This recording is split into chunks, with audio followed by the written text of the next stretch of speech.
What's going on, guys, and welcome back to part 2 of my playthrough of Agatha Christie's Murder on the Orient Express. First off, again, thank you to Adapted Gaming and Microids for sending me a code. I really appreciate it. So at the end of chapter 1, we kind of had all those little ongoings where the car next to us was getting checked on a lot and there was a lot of noise. Clearly someone was murdered. Wax to preserve the perfect symmetry of the mustache. Let me turn this down so it doesn't blare through again. Also, I was able to kind of look at the chapter and I realized that I missed like all of the golden mustaches in chapter 1. But there is a way to go back and get those, so I might be doing that kind of at the end of the playthrough completely. I also missed like 2 of the golden mustaches in chapter 0, which I'm assuming I probably could have found those in like the hallway or like the grand hall area at the entrance of the hotel.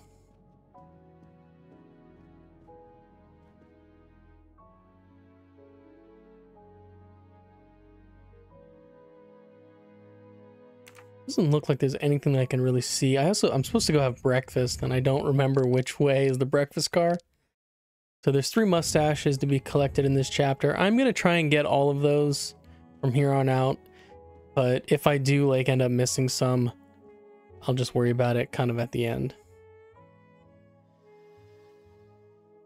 Okay, so I'm up towards the front of the train. I need to go all the way to the back. The train is completely trapped because of the avalanche.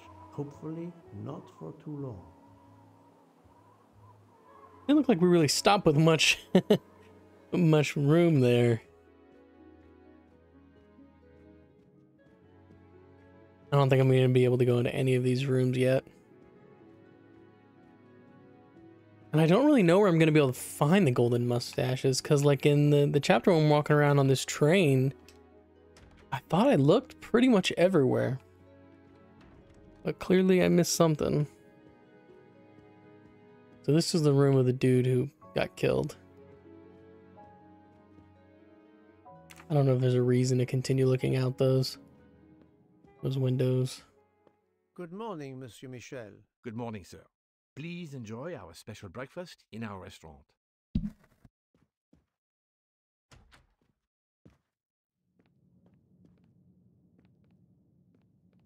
I feel like now I gotta look for the mustaches, because like I definitely went into every room that I could, but maybe I had to go kind of past the cart.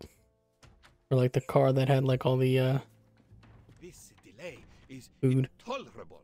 I am supposed to be demonstrating the Firenze in Paris in 2 days. My daughter said it would be the easiest way in the world. Just sit on the train until I got to Paris. And now we may be... Good morning, madam. The snow is a predicament, is it not? I am Russian. Snow is no stranger to me. Ah, the accent. Would it be St. Petersburg? You are very perceptive. Monsieur Poirot, is it not? And may I take it, I have the honor of addressing Princess Natalia Dragomirov. We dispense with the old titles these days. My husband, all of my past, was taken from me by these Stalinists. When they were gone, I became director of the St. Petersburg Museum of Antiquities to restore and preserve what I can of my country's history. Still, the delay must be vexing. If I must be late for my appointments, then they will wait. I know that I would certainly wait, madame. It has been my extreme pleasure to make your acquaintance, madame. Au revoir, Monsieur Poirot. A beautiful piano. What a luxury. Pity there's no one to play it. Mademoiselle, you are not concerned about the train stopping? What can one do? Indeed, this does not make the train move. You have great strength to remain calm at a time like this. I know one far, far stronger than I. And that is? Well, that old lady, for instance. You have probably noticed her. She just has to lift her little finger and ask for something in a polite voice, and the whole train runs. It runs also for my friend Monsieur Bouc, but that is because he is a director of the line, not because he has a masterful character. You don't have to have a strong will when you have power. But I suspect I did not need to tell you that, Mr. Poirot. Mr. Poirot. Good I'm just gonna morning, talk to Mr. everyone, might as Fauché. well. You have early customers, I see. Yes, I am stuck serving here as well at breakfast. Everyone is impatient. They keep complaining that the train is not moving. As if I could get out and push it. It's too early for me to order a boxcar. That is the appropriate drink, I believe. A gin, triple sec, lemon and grenadine mix. A drink for a train indeed. But not perhaps for my breakfast. I think I will settle for an omelette. Good luck, sir. Miss Nielsen is helping to serve in the dining car. So I definitely looked in here, but there's got to be a gold The Orient mustache. Express bar is certainly well stocked. Maybe it'd be in here in chapter 1 or whatever, the first one.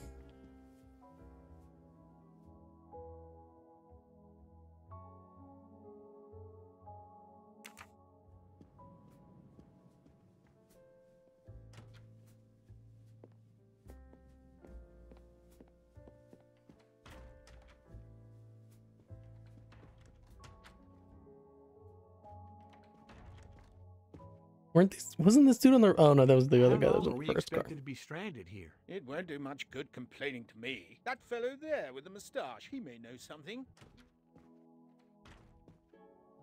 Excusez-moi, sir. Yes? Monsieur Bouc asks for you to join him in compartment 203. That's where there was a murder, probably. Look here, Poirot. Can you tell us anything? I can tell you the snow, it will not move aside on its own. Of course. But you obviously have some influence with Book. I am going to see him now. I will ask him if he has any information. 203 is right next to my car. You know what? Let me go explore a little bit more.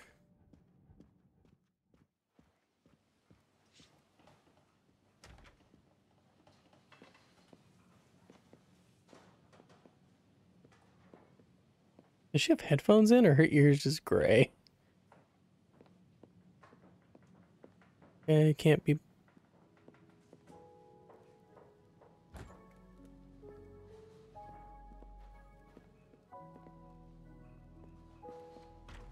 Thought for sure there'd be one in there. There we go. Okay. Another golden moustache to treasure.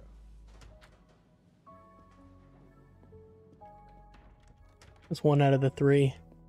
I wonder if when I go over to it, will it show me? It will not show me the order. Okay.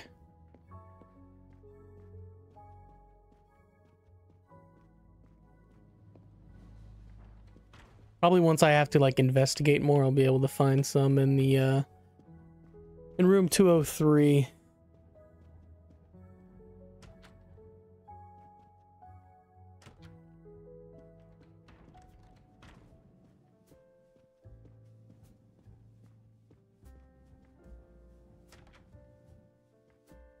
I wonder if he's going to be killed the same way that he was in the movie.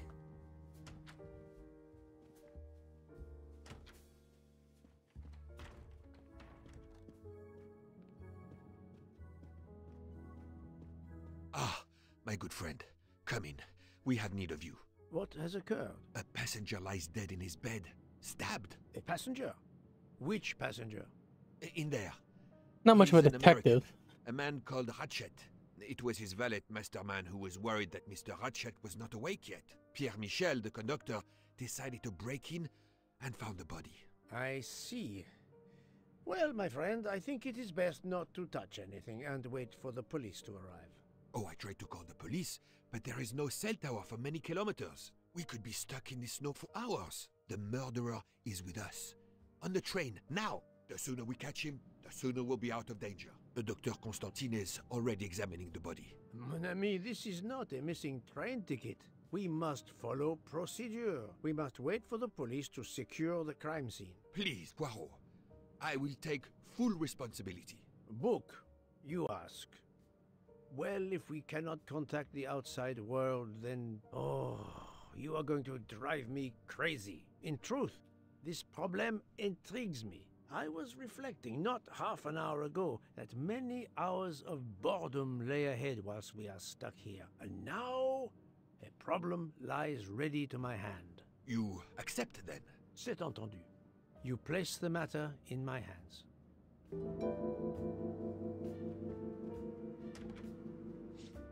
Like how he's not like at all surprised that he was killed. Like, yeah, he told me he was gonna be killed. I didn't really care. I'm Dr. Constantine. Forgive me, Doctor. You are a medical examiner? No, but I have assisted in post-mortems at Nairobi Hospital, where I am a teaching fellow. I am familiar with your excellent institution. I do not intend to perform a full autopsy, but a preliminary examination should be of some use. Of course. May I have a look? Then we can compare notes. Please, if you need any help, I won't be far away.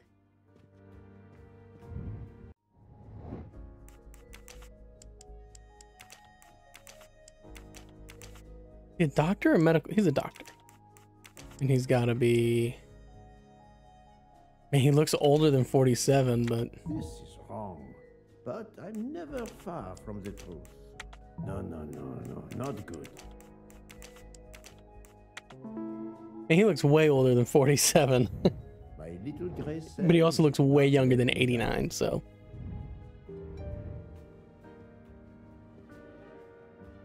Let me see if I can find a golden mustache somewhere.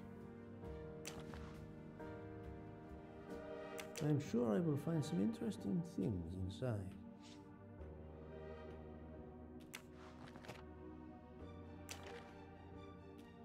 This phone was deliberately smashed.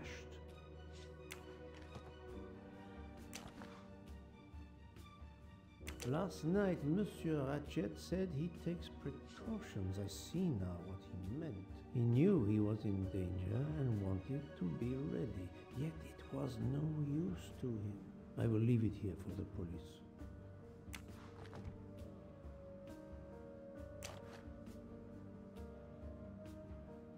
Did it belong to Ratchet? I'll take photos. What is it?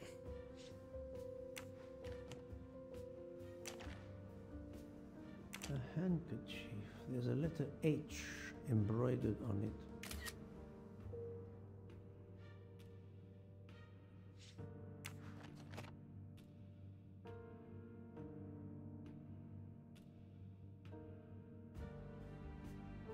He's just staring down. All right, okay. Well, this is definitely and I see the number of stab wounds. It makes me think it's going to be the same as the movie. The watch is broken. The hands are stopped at 1:15 a.m. One would expect that to be the time when the attack occurred.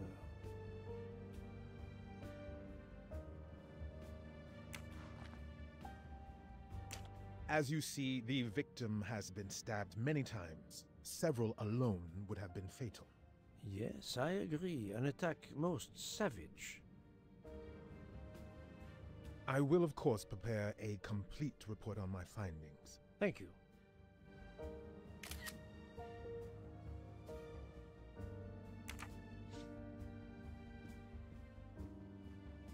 Where can the killer have gone? The snow is falling only lightly this morning. The murderer would have left tracks in the snow if he had jumped out the window. Really? I feel like it would have been covered pretty quick.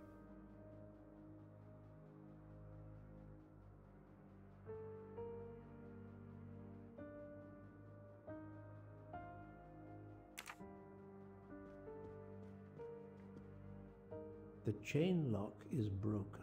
Monsieur Michel told me that he broke the chain on the door to get into the room.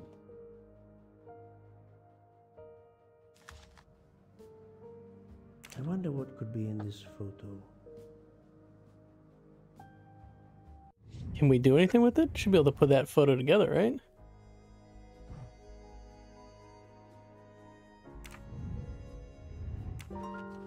Oh, okay.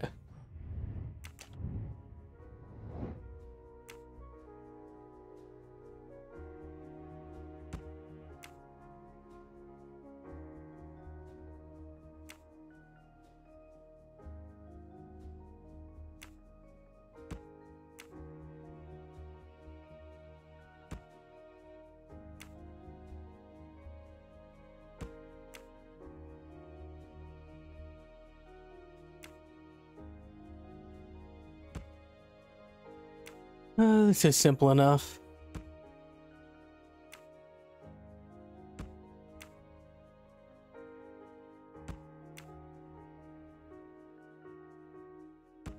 I guess I could have made this worse if I accidentally put the middle pieces in the wrong spot.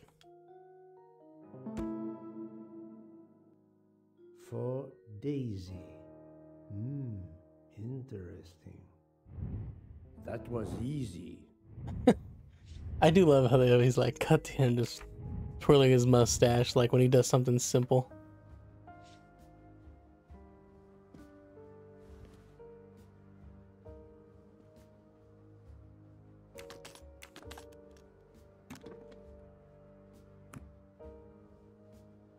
Expensive clothing, recently laundered.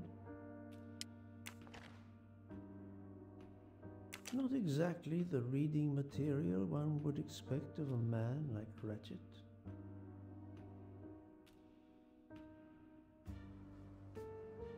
All right.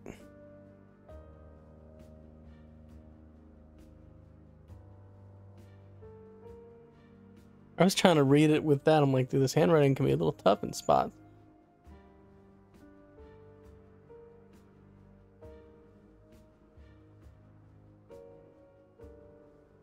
How many flowers are left in the forest? Forest of 1,000 flowers. You pick 10.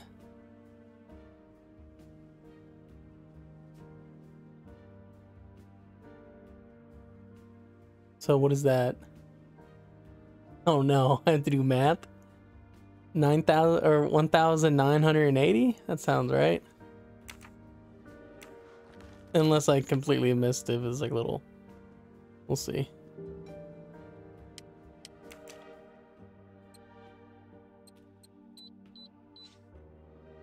Okay, it was that.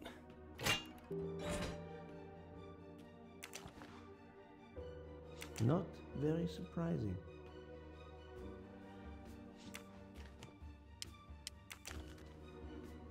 For each person hurt, you will suffer the same harm. Your death is near, we never forget. Unusual letter, this.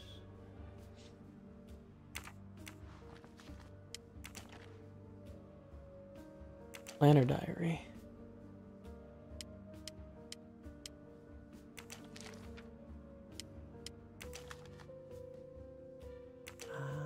A meeting place on the back of a postcard. Someone with the initials A.W.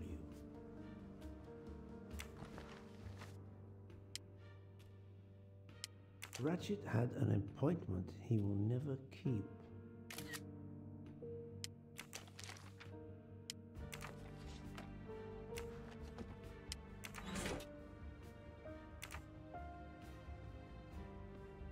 This door communicates with compartment 204.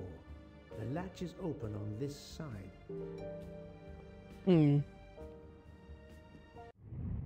Am I able to...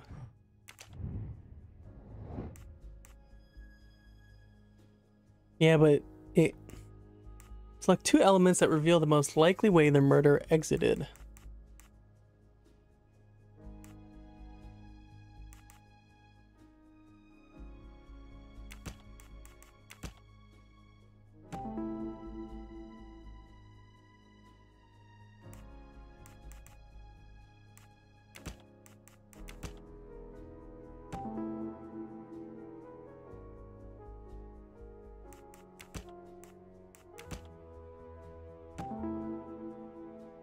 I don't think that really helps me yet. So, the murderer must have exited through Madame Hubbard's room. Et voilà.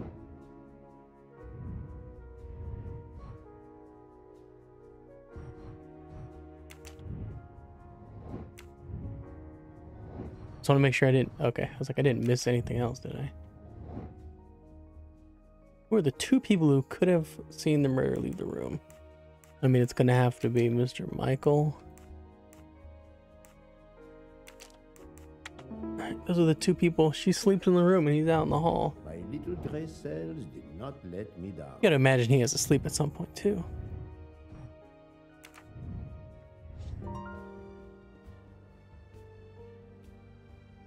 I'm sorry, Doctor, but I must question you. Of course. I must be considered under suspicion like everyone else. May I know your movements last night? I share compartment 101 with Mr. Book.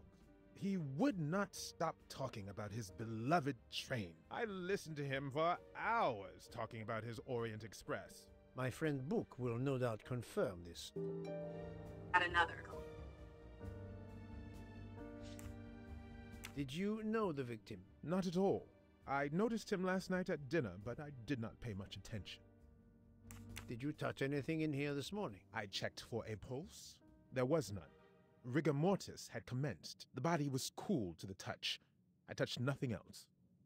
What can you tell me about the victim? He died from multiple stab wounds of varying angles and depth. More than one would have been fatal. I would place the time of death roughly between midnight and 2 a.m. With more time, I hope I can be more precise. I assume the open window complicates matters. Indeed. Conditions are not perfect. Thank you for your help, Doctor. I definitely won't, like, say what I'm pretty sure happened, because it's normally the, I mean, if it's the same as, like, the original story, it probably is the same. But, yeah, I won't.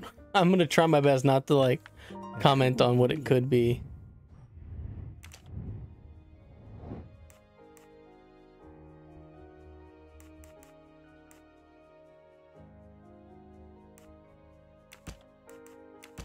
No, not good. Select 2 elements that help uncover what happened the night of the murder.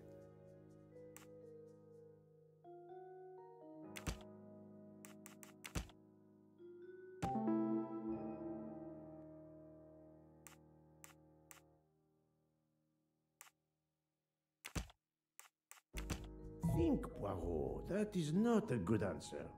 I mean, clearly it's not going to be the gun. This is wrong. Oh, he had the gun because of the threatening letter. I'm dumb.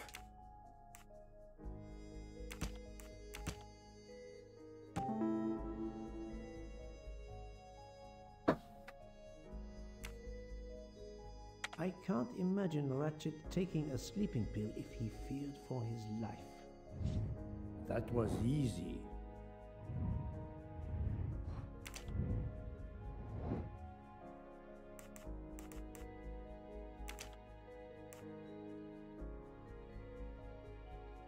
So this dude also? Okay, I couldn't remember if it was that dude with the green jacket. Cells did not let me down.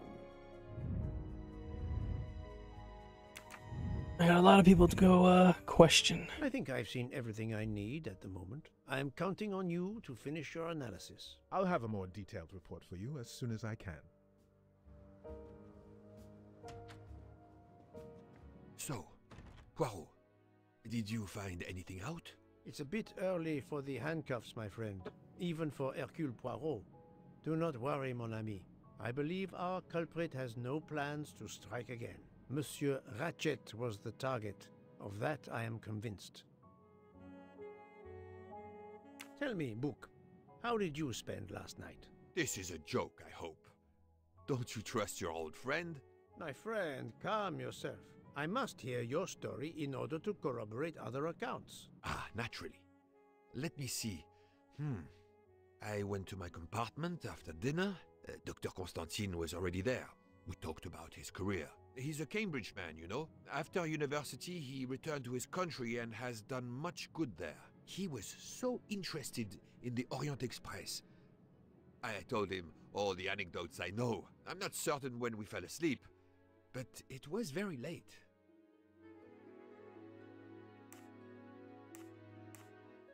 Here is what I have found out.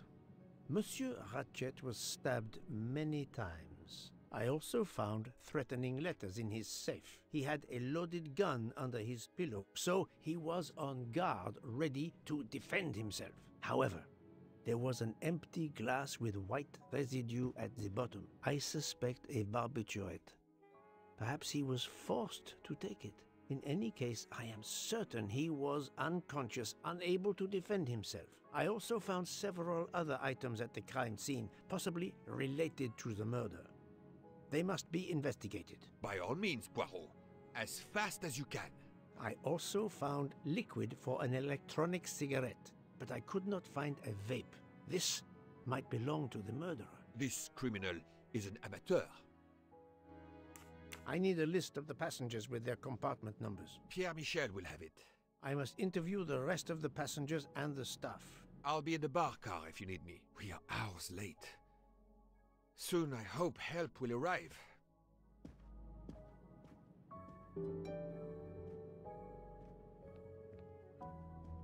Am I gonna be able to talk to her? Is she even in here? Good morning, madam. I am Hercule Poirot. Caroline Hubbard. What can I do for you, Mr. Poirot? I am the bearer of unfortunate news. It's obvious with all the commotion that something has happened. Madame Hubbard, I am afraid your neighbor, Monsieur Ratchet, was murdered last night. Oh my God! I knew it! I knew it! I would like to ask you some questions, but first, may I inspect your room? Of course, yes, you must.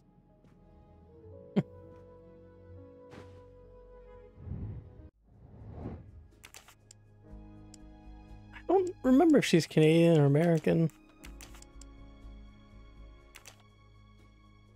Controller? I don't... This is wrong. I don't remember her being a housewife. I don't remember... Et voilà.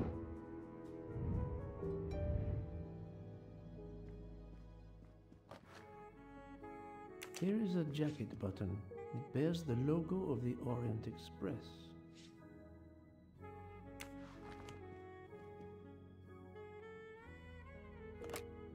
This door connects to Monsieur Ratchet's compartment.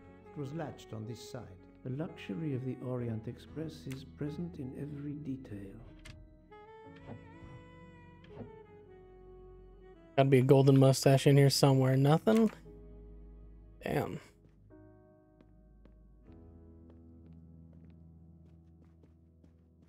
She has a shower in her room, but not a bathroom? There really nothing else I can look at? Okay, there's a golden mustache. You can never have too many of these.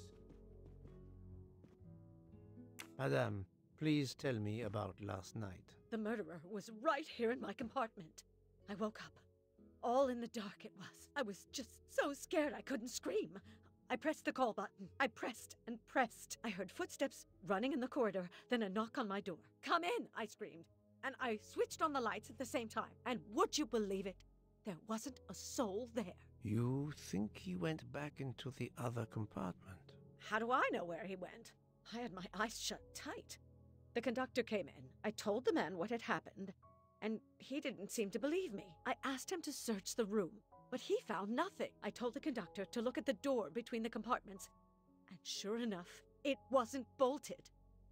Well, I soon saw to that. I told him to bolt it, then and there. How is it you didn't bolt the door between the two compartments? But I had. Well, as a matter of fact, I asked that Swedish lady, Olsen, Greta, if it was bolted, and she said it was. How was it you could not see for yourself? I was already in bed, and my toiletry bag was hanging on the hook of the door. I couldn't see the latch from where I was. What time was it when you asked her to do this for you? Oh, it must have been around 10:30 or 10:45 p.m. She'd come along to see if I had an aspirin. But instead of opening my door, she opened Mr. Ratchet's door by mistake. He said something quite rude, like, "Not a chance, lady, you're too old." It shocked her. She came in. I told her where to find the aspirin, and she got it out of my toiletry bag. Poor girl, she didn't have a good night. The same could be said for Monsieur Ratchet. It appears Mademoiselle Olsen may be the last person to see Ratchet alive.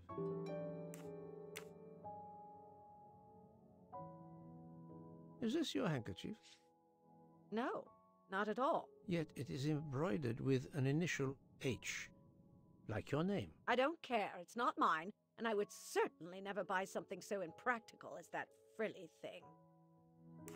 Are you a smoker? No, definitely not. Filthy habit. I found a jacket button on your table. It looks like it belongs to... A train employee. The button bears the logo of the Orient Express. Well, of course the conductor came in last night, but he didn't go near that table. Still, it's a safe bet that it belongs to the conductor. I'll check his jacket later, to be sure. Okay, that's it I for have her. not finished inspecting your room, if you don't mind. Is more? What did I miss? I couldn't look at that thing though. That's weird. Was there a thing? Did I really just miss it?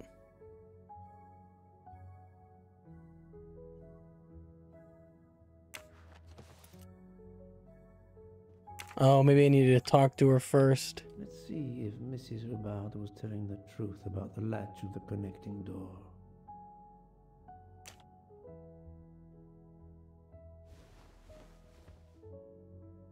This hook is probably where Mrs. Hubbard hung her toiletry bag. I can see the latch very well from here, even with the toiletry bag attached. I'll have to clear that up with Mrs. Hubbard. Okay. I just needed to talk to her first to make it pop up. Mrs. Hubbard, you told me that the door connecting the two compartments was closed, correct? Yes, it was, as I told you. I was already in bed and my toiletry bag was hanging on the hook of the door. I couldn't see the latch from where I was. That's why I asked Miss Olsen to check if it was closed.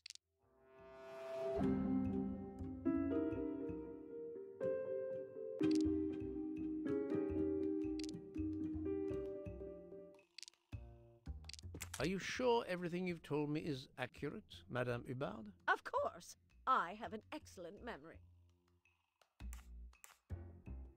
Mrs. Hubbard, I tested putting your toiletry bag on the door hook as you told me. From your bed, you can easily see the latch on the door. The toiletry bag does not hide the latch at all. Are you saying I'm lying?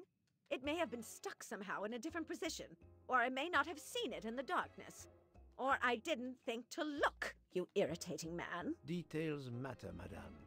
A man has been most savagely murdered. You will excuse me if I attempt to separate the truth from the false. Forget my toiletry bag and focus on who entered my compartment. Probably after killing Mr. Ratchet. Madame Hubbard is a force to be reckoned with, but I suspect I'm not done with her. I would guess you're not going to be done with any of Thank you them. for your assistance, madame. I still got a lot of things to do. All right. I think we're done with her.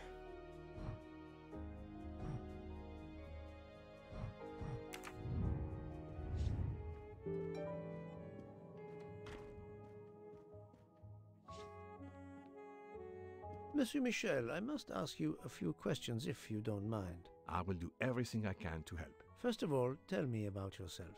Very well. My name, as you know, is Pierre Michel. I am from Calais. I've been with the company for over 15 years. Thank you.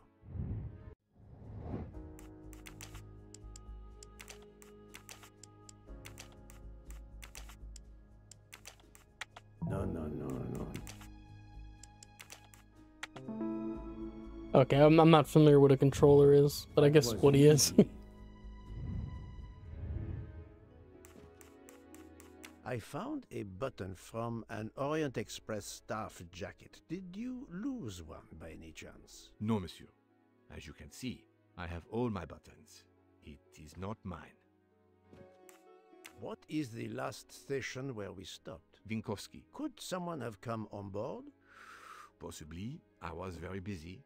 Owing to the weather, we were a few minutes late. We left at 12:10 a.m. Where were you at 1:15 a.m.? I was sitting on my little seat at the end of the car, facing up the corridor. Are you sure? I left a little after 1 a.m. to speak about the snow with my colleague Jean in the bar car. I came back later. There was a call. I remember speaking to you. Indeed, I remember. Carry on. It was the American lady, Madame Hubbard. She thought she saw a man in her compartment. Then, around 1:50 a.m., I made the bed for Monsieur Ratchet's secretary, Monsieur McQueen. He had spent the evening talking with the English Captain Arbuthnot. At 2 a.m., I returned to my place and stayed there until dawn. I would like to reconstruct with your help the events of last night. Monsieur Ratchet retired to bed. When? Almost immediately after dinner, sir. Actually, before we left Belgrade. Did anybody go into his compartment after that? His valet, monsieur. Monsieur Masterman. And then his secretary, the young American gentleman. Monsieur McQueen. And that is the last time you saw or heard of him? No, monsieur. You forget that Monsieur Ratchet rang his bell around 12:40 a.m., soon after we had stopped.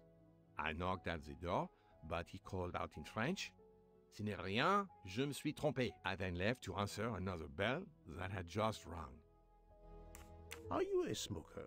Indeed. Do you smoke e-cigarettes? No, tobacco only. Can you provide me with a listing of the passengers and their rooms, please? Yes, certainly. Like I had it right in front of him. Okay. That's a lot of people.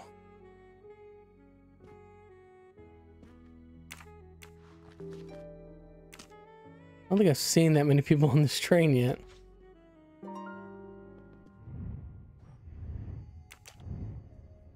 All right, let's try and piece together.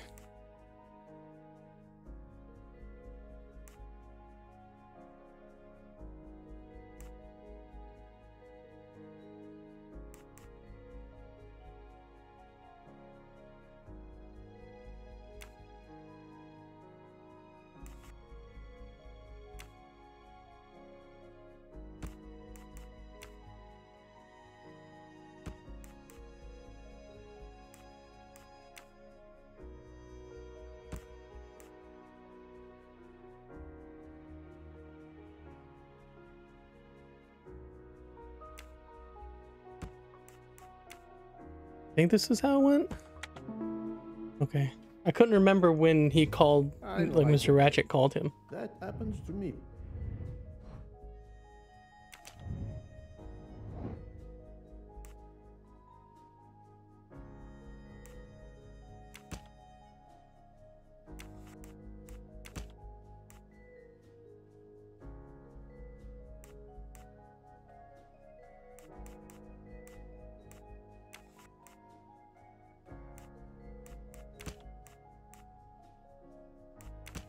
Think, Poirot. That is not. Oh, only one of these goes together. Okay.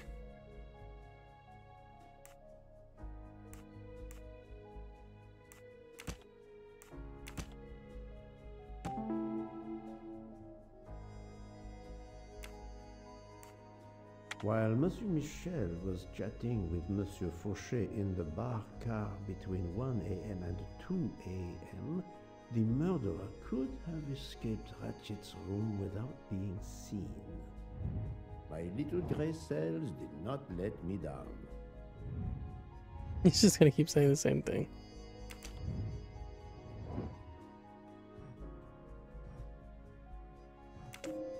I mean, according to the information yeah, I he could have, lie. This is a solid choice.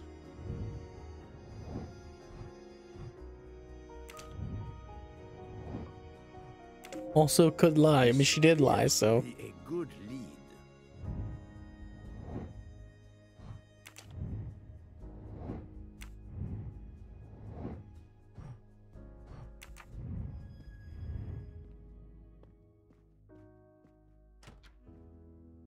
Is it showing me everything?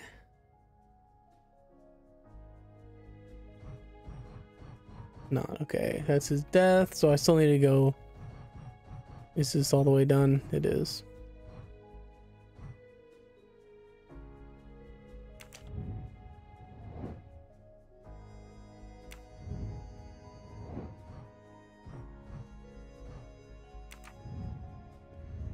Go try and talk to his employees.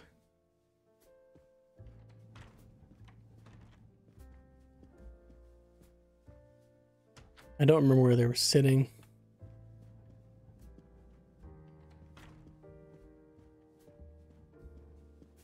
I'm not going to talk to Mr. Book yet because there's no point.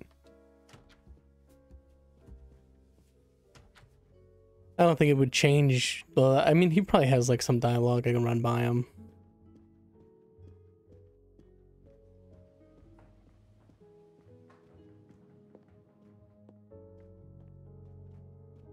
All right, I went the wrong way. They're all in their rooms. I assume that maybe they'd be sitting out here, but I guess not.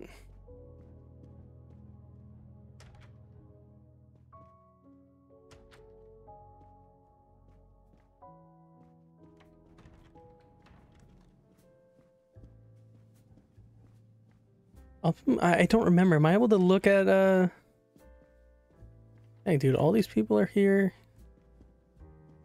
But I really gotta go to the rooms for these guys. I know one of them's in 101 or 102 because that's the room that I shared with them. I can look here though. I need to look at McQueen and Harris. Is that right? So they're both in 102.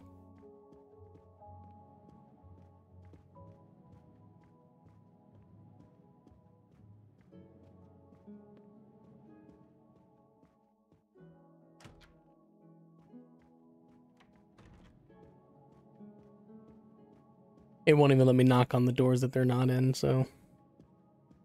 Okay, 103, so I guess I can go to 103 as well. I believe I am addressing Monsieur Hector McQueen. Guilty as charged. I beg your pardon? Oh, sorry. Just an expression. My father used to say it. You must have had an interesting childhood. I am Hercule Poirot. No need to be modest. You're a detective. You are Monsieur Ratchet's secretary? I am Mr. Ratchet's secretary. Just over a year. I mainly take care of translating certain texts for him. Mr. Ratchet only speaks English. Prepare yourself for a shock.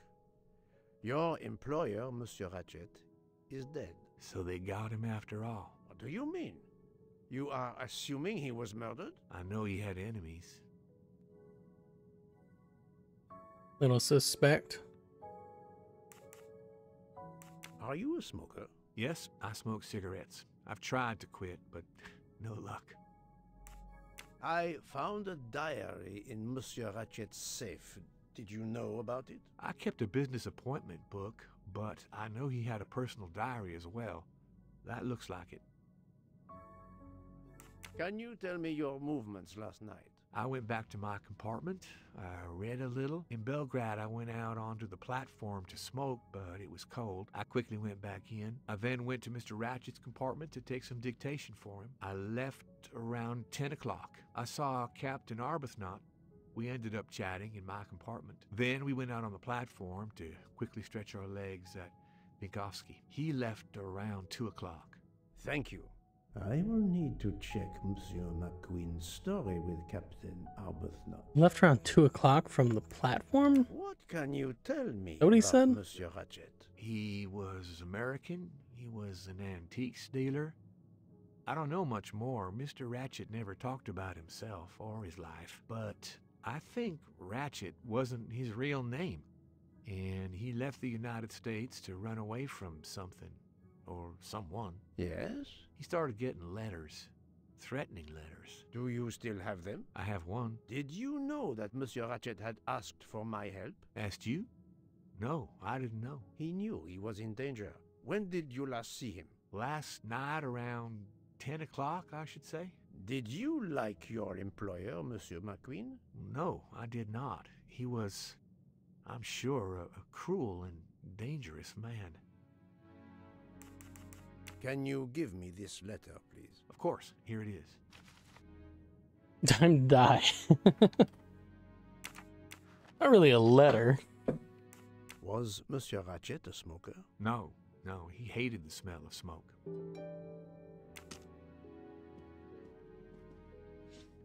See if I can find the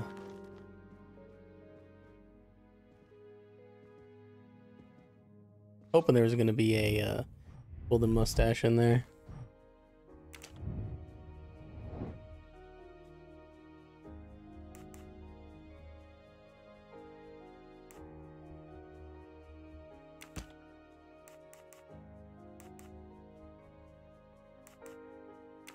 This is wrong, but I'm never far from the truth. I don't know what I didn't mean to click it. Because I don't think it has to do with that.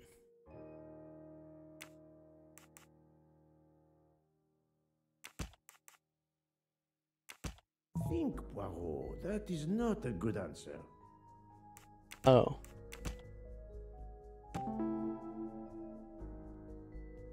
That's right. Because he responded in French.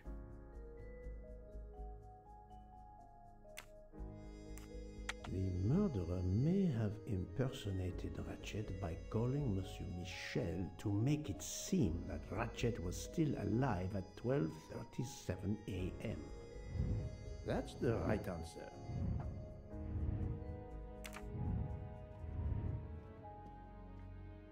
Go ahead and knock on this door. Monsieur Edward Masterman, I believe. May I ask you some questions? I can barely talk. I have a terrible toothache. We have a doctor on board the train. Perhaps... I do not need a doctor. I use essential oils. If you can find my flask of clove oil in my box, I would be grateful. You can't do this yourself? If you insist, I will help you.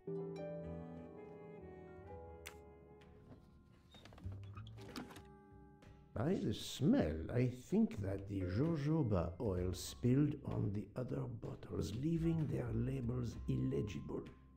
I must find another way to find which one is Masterman's toothache remedy. The weighing scale is soaked in jojoba oil. It's unusable. Okay. Ah, this old scale will do the... So I gotta find out. It should be the third lightest. To start, I must first arrange the vials from the lightest to the heaviest.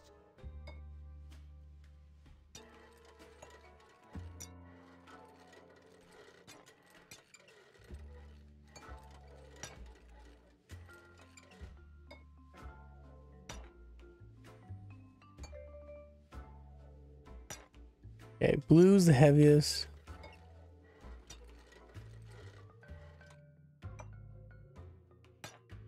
Yellow's the second heaviest.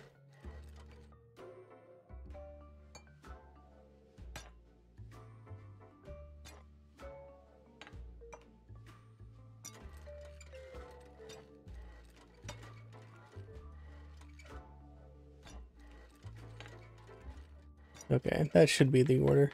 Now that I know the order, I think that I can easily guess which one is the clove oil.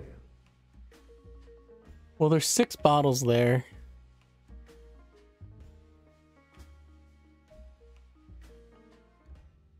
Six bottles makes it kind of tough. I don't think this is the... Here is Monsieur Masterman's remedy.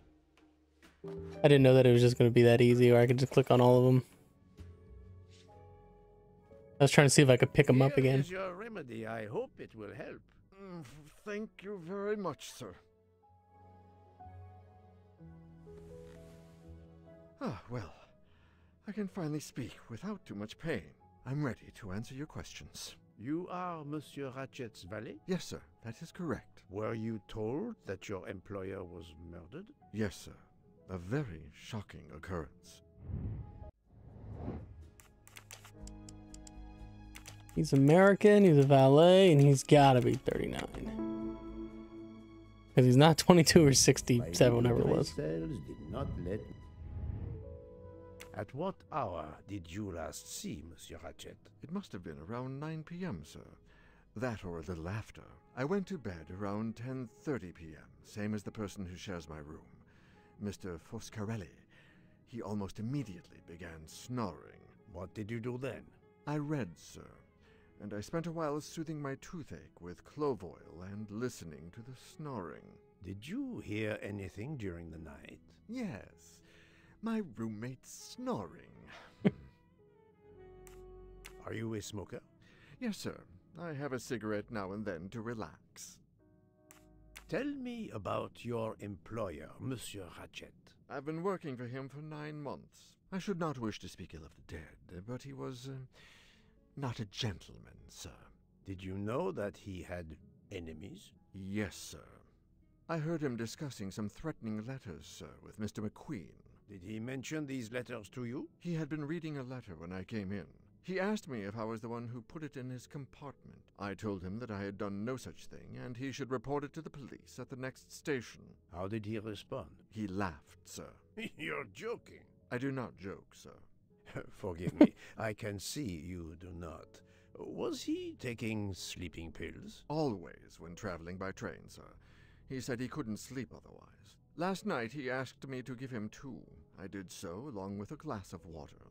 He dissolved them in the water. Did you see him drink the water? No, sir. I left right after I gave him the pills. Was Monsieur Ratchet a smoker? No. He finds smokers disgusting. Can you tell me again why you gave sleeping pills to Monsieur Ratchet? Yes, I gave him the pills because when he takes the train, he has trouble sleeping. The letter must have worried him. He specifically asked me to prepare the sleeping pills. I didn't see him drink the water with the pills in it. That was just basically like a... Oh no.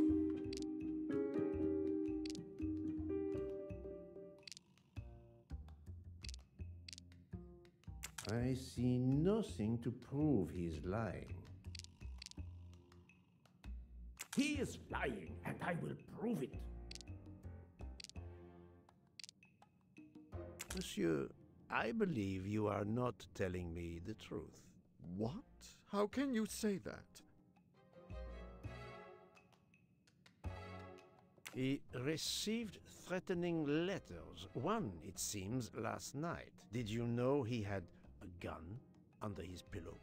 And even asked for my help to watch over him? I find it strange that he asked you for sleeping pills when he was afraid for his life and prepared to defend himself. I'm sure I don't know. Maybe to calm his nerves, maybe out of habit. It makes no sense. Wait, please. Isn't it possible that Mr. Ratchet asked me to prepare the pills, but didn't plan to drink them for some reason? It is possible. But I am a student of character, monsieur, and the Monsieur Ratchet you describe is not the man I met. If you'll excuse me, my toothache is getting worse again. I'm afraid this time you must prepare your own clove oil. Alright, I gotta go back and talk to the guy. Actually, can I... No, before I do that, let's go back and talk to him. I don't know, maybe I could try and talk to each of the dudes that are right back there, but I don't think that their stories really had any overlap.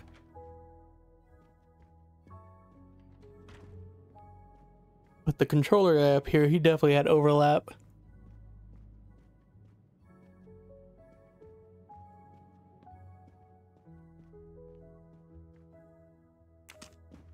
Guess not.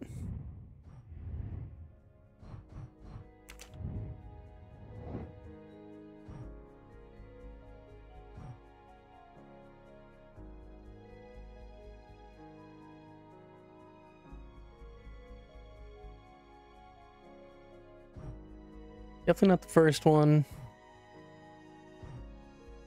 Like sleeping pill, the murderer enters Ratchet's room. He stabs him with the knife. He calls Mr. Michael to make him believe that Ratchet is alive. He opens the window to escape, but the train is stuck in the snow. He waits for Mr. Michael to break the room to leave. No.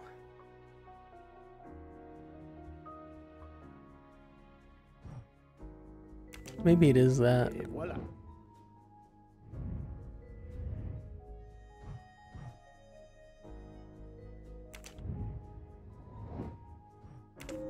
I mean, right now, everybody is a suspect.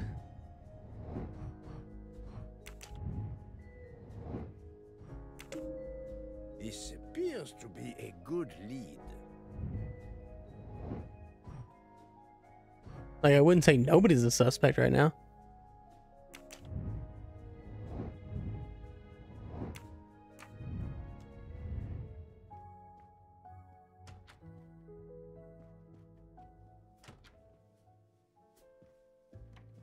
Like, maybe other than a book, because, like, why would he... I mean, I don't know if he has a motive or not. So, my friend, have you found our killer? Not yet, but I will tell you what I have learned. Please.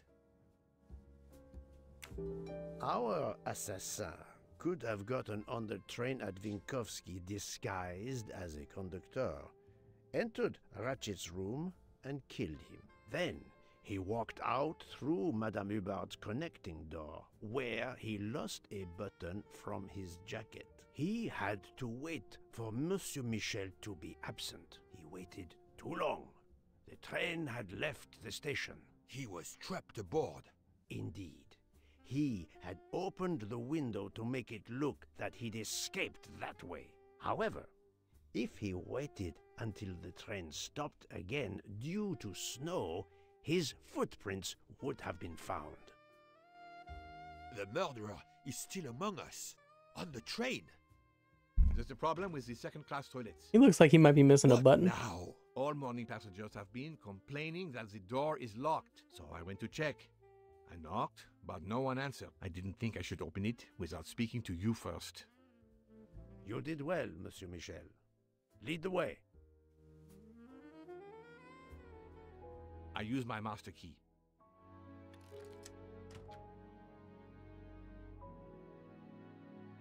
But who is she?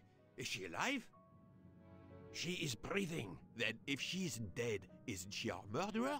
That, my friend, is what we must find out. I think she's like a new original character just for this game. The ticket reads Joanna Locke, traveling in compartment 105. Miss, can you hear me?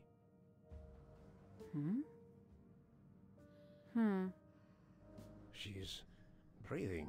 Her pulse is strong. There is no sign of physical violence. This woman is sleeping very soundly. This woman is sound asleep. Given her location, I would say she has been drugged and deposited here. Well, at least it's not another murder on my train. The train is, of course, full. Monsieur, the list I gave you indicates that Hildegard Schmidt shares her compartment. I will want to talk to her later. For now, we will concentrate on this mysterious young lady. Let's return her to her more comfortable bed. Good idea. Pierre, locate this woman's room and fetch the doctor. Yes, sir. I will question her when she wakes up. Please, let me know what you learn. Mademoiselle Locke's compartment is 105. I suggest we return her to her more comfortable bed. Yes, hopefully she will awaken soon.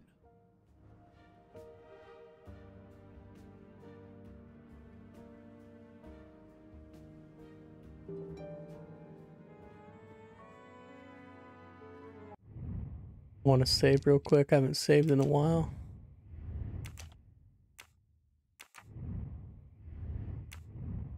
Okay. Anything? Okay. I was like, there's nothing that's popping up. A cup of tea with white residue at the bottom. Someone gave her sleeping pills.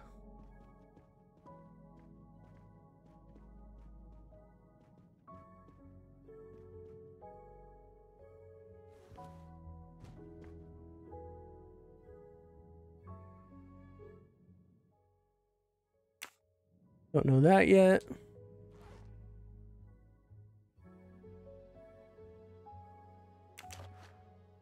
Okay, she's missing a button.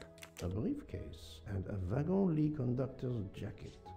And the button is missing.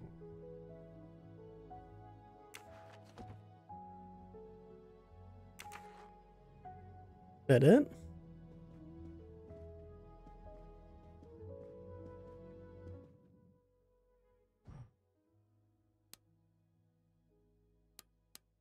There wasn't any. There's nothing that could give me a clue on what that is yet. I can only look at the jacket.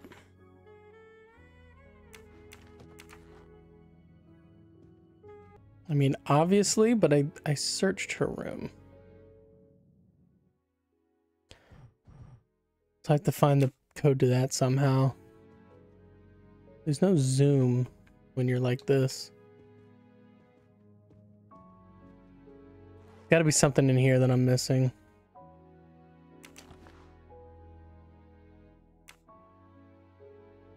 A briefcase and a wagon-lee conductor's jacket. Missing a button. Yeah. And the button is missing.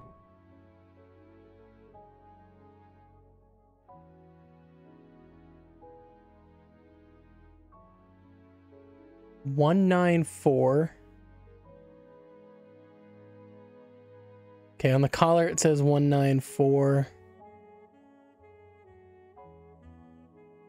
Maybe we'll assume that that's something for now. Let's see if we can find...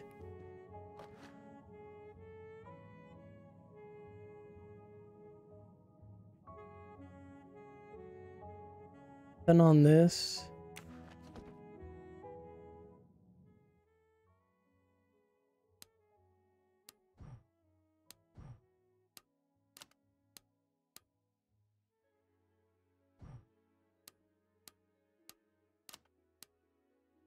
Oh.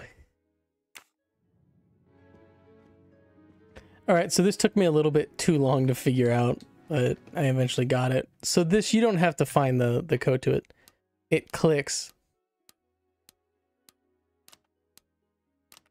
We really need to find the combination. But of course you know what you're doing. It is booby-trapped, is it? Have you tried 0000? Have you tried 1, 2, 3, 4? Poirot, what if the briefcase is booby-trapped? So, Poirot, any luck so far? No, that's mine. I never remember my passwords, so I make them easy ones. Poirot, I'm disappointed in you. I was certain you would have it by now. If you need a break, I can ask Jean to make you some coffee. Poirot, I'm disappointed in you. I was certain you Dude, shut up. Book. Thank you. Silence like a mouse, please. I'm sorry. You're right. I'll be quiet now. You need to concentrate. I will not utter another word. Not one. Book, there will be another murder on the Orient Express in a moment. Thank you, dude. He was so annoying. Okay.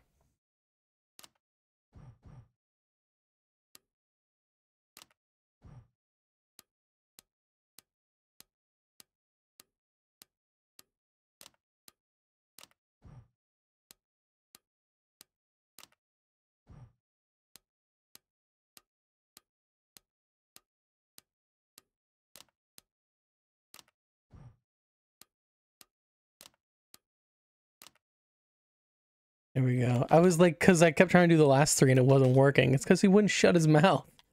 I'm glad that that's what the issue was. Is she the daughter? The stuffed animal is the same as in the photo found at the crime scene. What a coincidence. Mademoiselle Locke appears to have been investigating Monsieur Ratchet.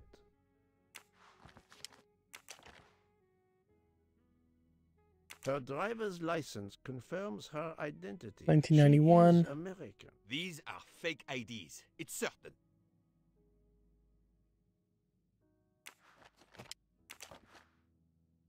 Mademoiselle Locke seems very interested in our victim. Of course. She has studied her target. Possibly.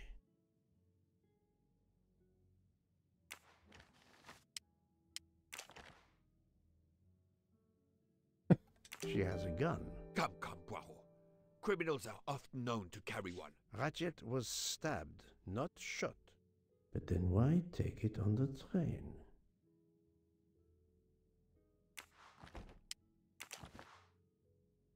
This badge says that Joanna Locke is an American detective with the Berkshire Police Department in Massachusetts. An American police officer? Oh. Look, she's waking up. Thanks to you, I would not be surprised if our murder victim were also waking up. What?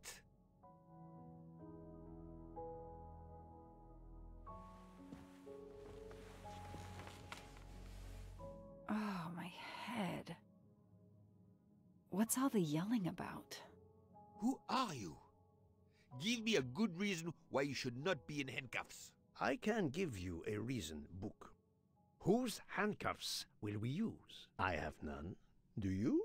Well, You are Joanna Locke, mademoiselle? Yes, Joanna Locke. I'm a detective.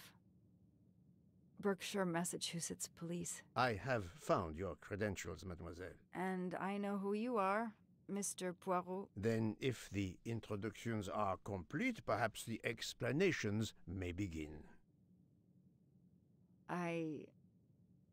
I'll try. It's simple, really. I'm on the trail of a murderer. Is he also a murderer? End of chapter 2. I had just been promoted to detective after 5 years on patrol. It was my first time on a major case. It had been a month since Daisy Armstrong was kidnapped. The Armstrongs were desperate for some sign of hope. I was there only for paperwork, to fill in some blanks. I should go through the case file one more time.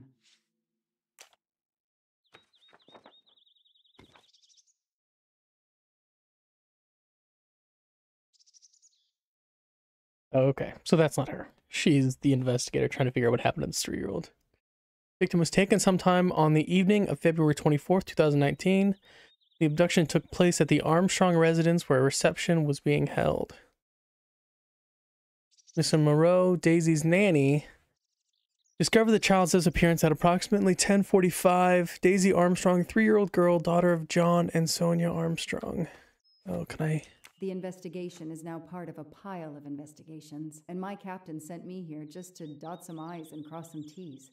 A ladder was found outside the child's bedroom window. It was used to remove Daisy from the house. The window, usually locked from the inside, was found open. 4-wheel drive tracks were found in the woods near the house. No party guests drove a 4x4. I have 1 million red... Oh, I can't even read this. I have 1 million ready in 2 to 3 days. We will inform you. We're ready to deliver the money. We caution you not to go public or talk to the police. The child is in safe hands. After the law enforcement protocols were in place, the Armstrongs followed the ransom demands instructions and paid the ransom of 1 million on March 1st, 2019. Since there had been no further communication with the kidnappers, Daisy has not been returned. The investigation is ongoing. The crime was audacious. I guess I should click on all these. How could the kidnapper know which was the window of Daisy's room? No, they could use a ladder to reach it, and no, they could enter the room without being seen. The misspellings are clearly on purpose, and they didn't return the child when the ransom was paid. How could the child be taken with so many people in the house? This isn't the dude that's in the train with us, right? He's a different guy. John Armstrong, 38, occupation retired. Oh, is this the captain dude? Statement: we're hosting a social event to raise money for a local museum. There are many people, some of them total strangers to us. We were all very busy. Then we heard Susan, Daisy's nanny, screaming. It must have been 10:45 or 10:50 p.m. My wife and I went upstairs to Daisy's room. Susan was crying hysterically. Daisy was no longer in her bed, and her pillow was on her pillow was a ransom note. Is this what's his name? Maybe not. Sonia Armstrong's statement. Well, let me click this first. I can't imagine the pain her parents felt when they realized Daisy was gone. How are they going to feel when they realize I have no answers for them? Only more questions. The last time I saw her was 10:30 p.m., so like 15 minutes before she was taken. I noticed Susan was not around, but Daisy was sleeping peacefully. I stayed with her for 10 minutes or so. She was taken at 10:45, they said?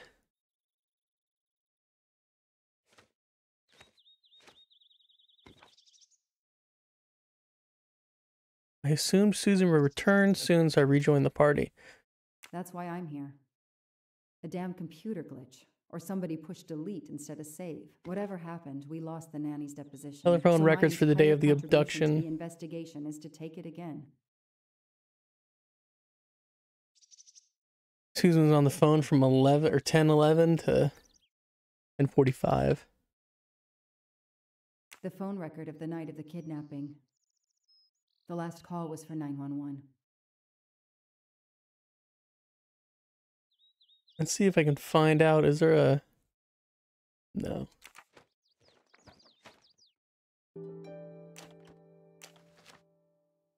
A topographical map, often more important than a road map in these mountains. A topographical map. I didn't mean to do that again. Okay.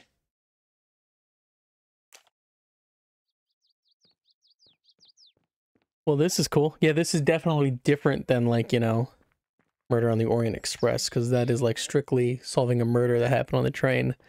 They're clearly tying in with some other cool stuff going on, which I like because now I feel like I don't know what like 100% is going to happen.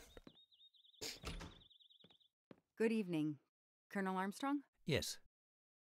You're the detective they phoned about. Joanna Locke. I don't remember you. I'm newly assigned to the case. It's about time more detectives were involved. My wife, Sonia, she hasn't been herself. Every day is a waking nightmare for us. Tell me you've uncovered something new. I'm here to speak to your daughter's nanny. There was a computer problem. Her earlier statement has been lost. Oh, I see. We had hoped. Well, do as you wish. I won't be far if you need me. Is it worth investigating? Oh, there's a gold mustache. Which means I definitely missed one at the end of the last chapter, but that's fine. Sympathy and support for the Armstrong family during this difficult time. Thoughtful, but never enough. What a dear child.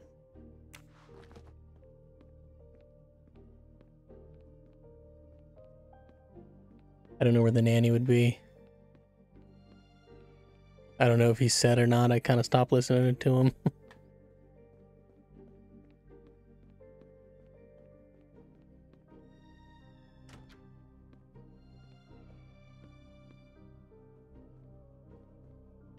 And she's tall. That's scary. Toy train. Now here I am on a real one. Lyon, in France. What a lovely looking city. Hello, are you Suzanne Moreau, Daisy's nanny? Yes?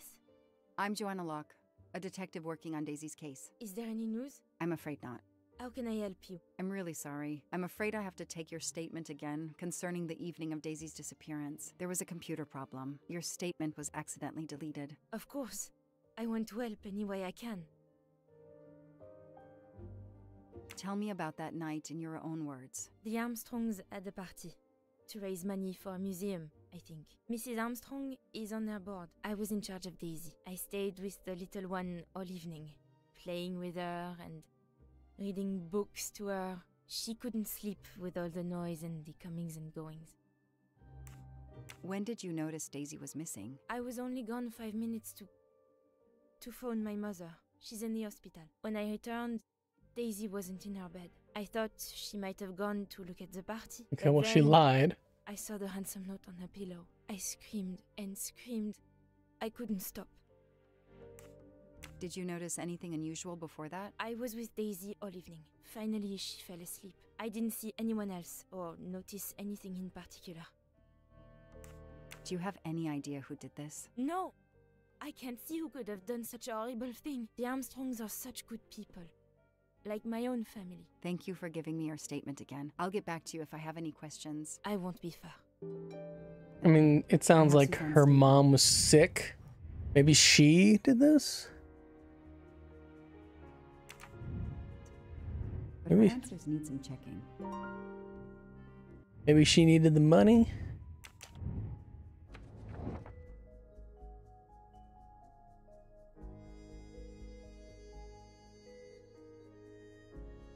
Wait, why am I... The last time I saw Daisy was 10:30 p.m. When I went up to check on her. I noticed Susan was not around, but Daisy was sleeping peacefully, so I stayed by her side for 10 minutes. I assured Susan would rejoin, so I rejoined the party. Jeez.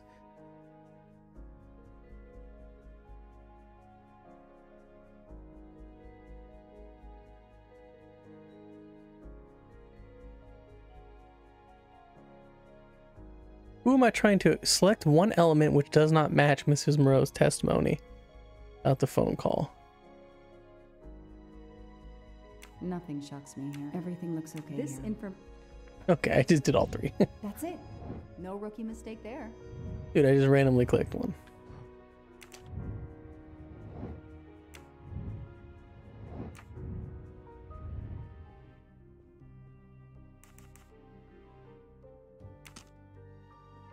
Tell me about that night. The arms, Mrs. I was in charge of Daisy. I stayed. She couldn't. When did when I thought, but then I screamed. This is all the same. Did you notice anything? I was with fine. I didn't.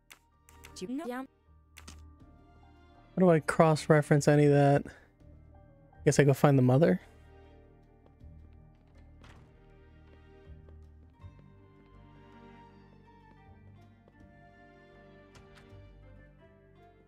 Oh, she's pregnant. Mrs. Armstrong, my name is Joanna Locke. I'm a detective investigating the kidnapping of your daughter. May I talk to you? When is your baby due? Mrs. Armstrong? Sonia?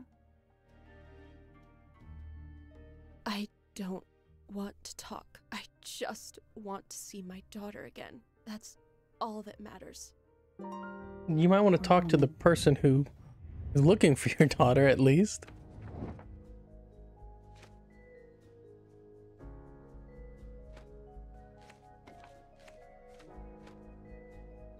Everything looks okay here. That's it. No rookie mistake there.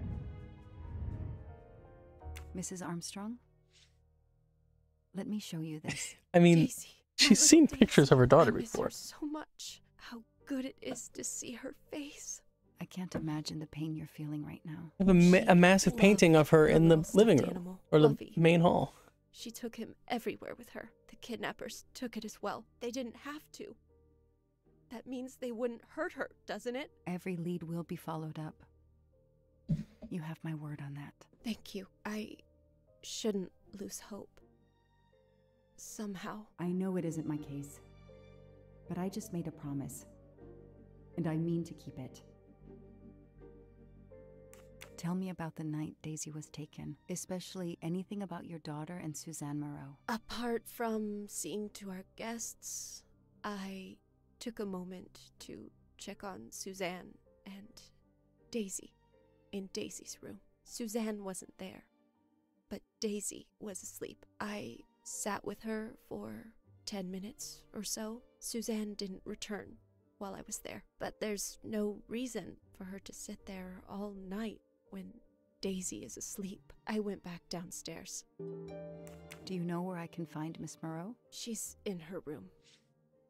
Last door on the left. May I come back if I have more questions? Of course. Anything I can do. Okay, She went from like, I don't want to talk, to, yeah, dude, come right back.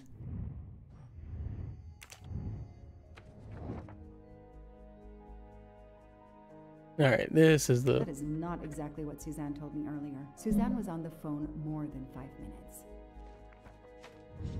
That is a great detective job. That was the kind of piece that I was waiting to pop up, because clearly she lied about that.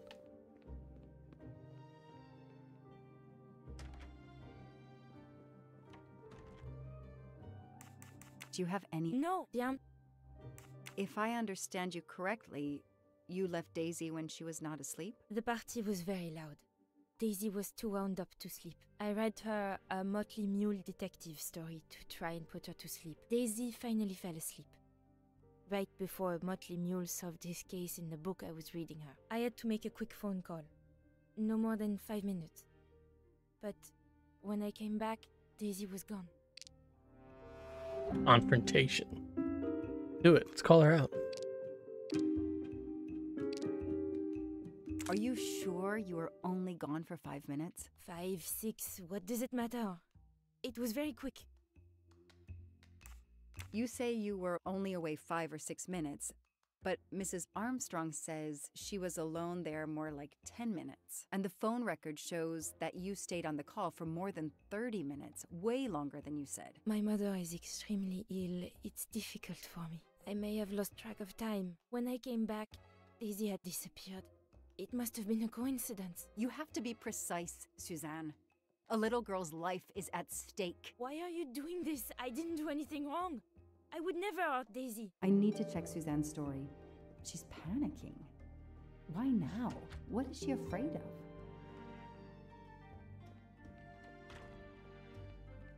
of? I don't have to verify it. That's just... Oh, I guess I can.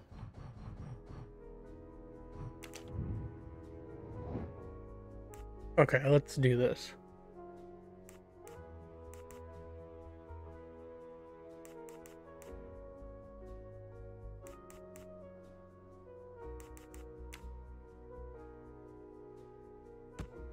Wait, I'm so confused. I guess he places a ladder first, enters through the front door, goes up the stairs, kidnaps her, then leaves down the ladder. So we didn't enter with the ladder, because he had to unlock the window. I'm a pretty good detective after all. The kidnapper places a ladder under the window to Daisy's room. Then he joins the party. Just one guest in the crowd. He somehow knows when Suzanne leaves the room, then sneaks upstairs. He opens Daisy's window, carries her down the ladder, and vanishes. Alright, now we gotta do the other one. Suffering mother.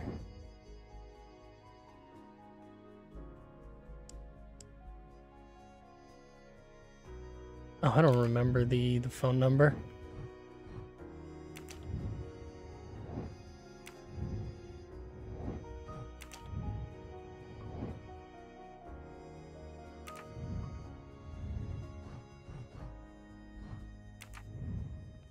Am I able to see the phone number somewhere? It wouldn't just have me like randomly. I have to remember that, right?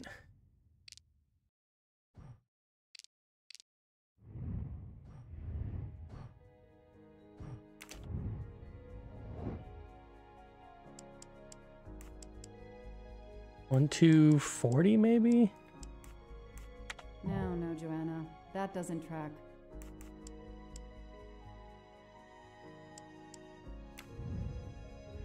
I'm not gonna use a hint because like should know it.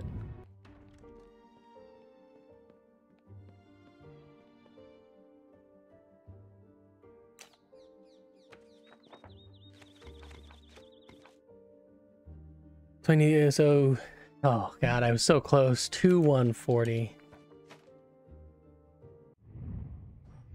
Dyslexia. Okay.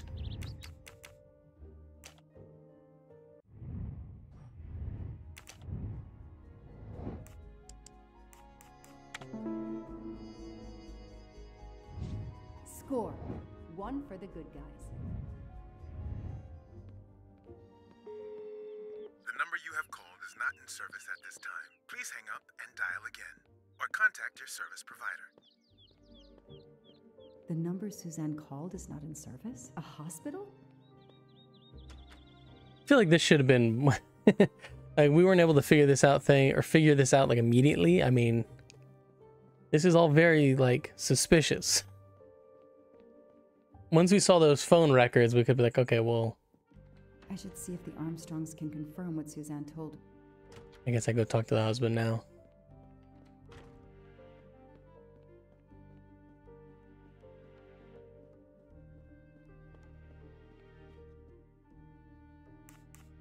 Ms. Moreau told me she called her mother. Well, why not? I believe they are very close, and the poor woman is not well. She needs some experimental treatment that isn't available yet in France. Did you see Miss Moreau during the party? I remember seeing her at some point, but otherwise, no. I was too busy with my guests. Wear the smile, shake the proffered hand. Do you know where I can find Miss Moreau? Her room is upstairs across the hall from Daisy's. She seldom leaves it. How are you doing? Are you holding up? You know, in the military, you're supposed to have the stiffest of upper lips. The Desert War taught me that soon enough. But this, it's difficult. Damned difficult. Harder on my good lady, of course. I won't be long. Take whatever time you need. Okay. Well, I mean, I think I don't like, because clearly we're still looking for this girl because we're on a freaking train. But it seems pretty clear that the nanny's responsible for this. The number you called that night is no longer in service. I don't understand. That's the number the hospital gave me to call my mother's room.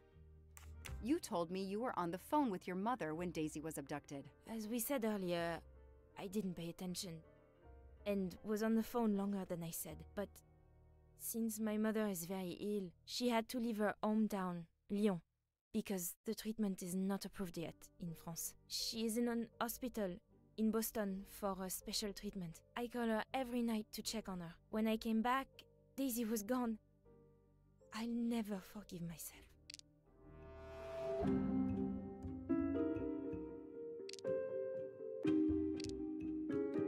Are you sure you called your mother? Yes. Every night since she was admitted in December. Your mother had to leave a country renowned for its social security, where healthcare is affordable, and go to Boston for expensive, specialized treatment. I imagine that the cost of her care must be high. Did you think that your share of the ransom would pay for your mother's care? How can you think that I would allow Daisy to be kidnapped for money? She's like my daughter. I could never imagine such a thing. Her reaction seemed sincere, but I needed to see how she'd react. Suzanne, I checked. The number you say is a hospital appears to be disconnected. That's pretty strange, don't you think? It's always worked in the past. The area code for Boston is 617. This was 413. That's our local area code. She's obviously lying, but why? She seems to really care about Daisy. Suzanne, I think you really care for Daisy. If you do, then tell me the truth. You can't have been calling your mother while she's in a coma. My mom really is in a hospital in Boston. She really is in a coma. I wasn't calling her. I was on the phone with my boyfriend, Noah. Why lie about it? Why are you panicking? Because he's gone. I haven't heard from him since the night of the kidnapping. I'm afraid he's somehow connected to Daisy's disappearance. You could have helped this whole time then. He was just using me somehow. But I swear I talked to him. Yes, for more like 30 minutes that night. So he couldn't have kidnapped Daisy at the same time we were talking. But he could have kept you talking so someone else could take Daisy. Yes, you can see why I lied. Can't you? I was afraid you'd suspect me of having something to do with it. You can understand that, can't you? No, Suzanne, I want to believe partially you, responsible. But you've made it harder to find Daisy. Do you realize that? Oh my god. What have I done? What's most important is not what you've done, but what you do now. Go. I'll be back to talk to you. No more lies, Suzanne. For Daisy. No more lies. Noah. The name might lead us to that little girl. I am on this case now, whether my captain wants me to be or not. A locked diary? Let's see if I can shine some light on its secrets. I will have to say, so far the writing has like impressed me. How like everything that I want a character to say to someone, like they have. Like for the first 2 chapters with Hercule, like I feel like his response to anything that's said to him doesn't like feel kind of like, I don't know, poorly delivered. And like I feel like normally like when she wouldn't have pointed out that it's her fault or that she's making it even harder on them. I feel like a lot of times in a game like this that would just kind of get blown over. All right, let's see if I can find this key.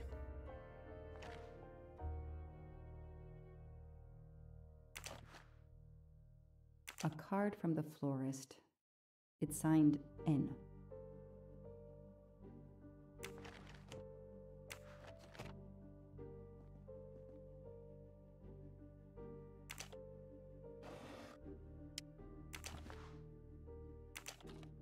What's in the glass case? Oh, big surprise. Glasses.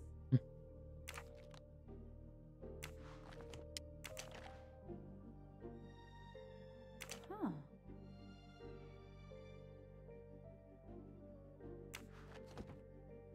Wonder if that 4 is gonna have anything to do with something. An Eiffel Tower keychain, but no key. Small jewelry box. By the size, I'm guessing earrings. Why put a key in a jewelry box? Yeah, not exactly doing a good job hiding it, putting it in something that someone would steal. I expect Suzanne must have gone through a lot of tissues these past weeks.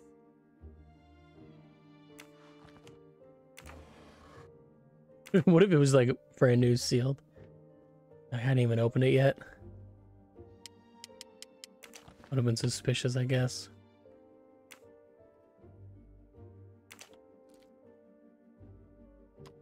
That doesn't work.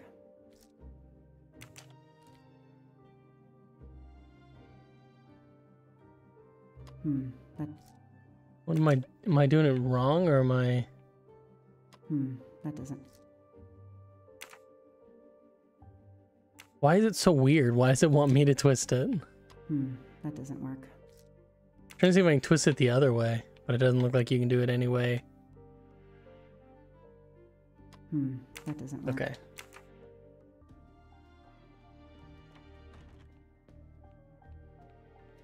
Because that key doesn't exactly look like it would fit that anyway.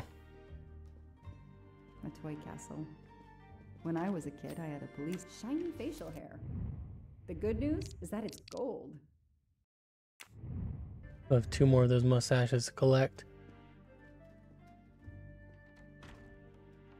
The world through the eyes of a child seems so sweet.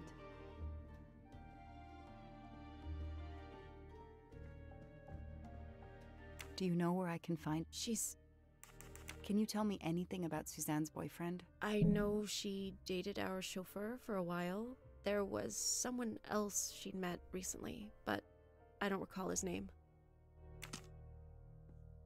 I don't know where else to go. I don't know where... I mean, I feel like that key... It'd be easy. It wouldn't be hard to open up the diary or whatever. See if she'll tell me.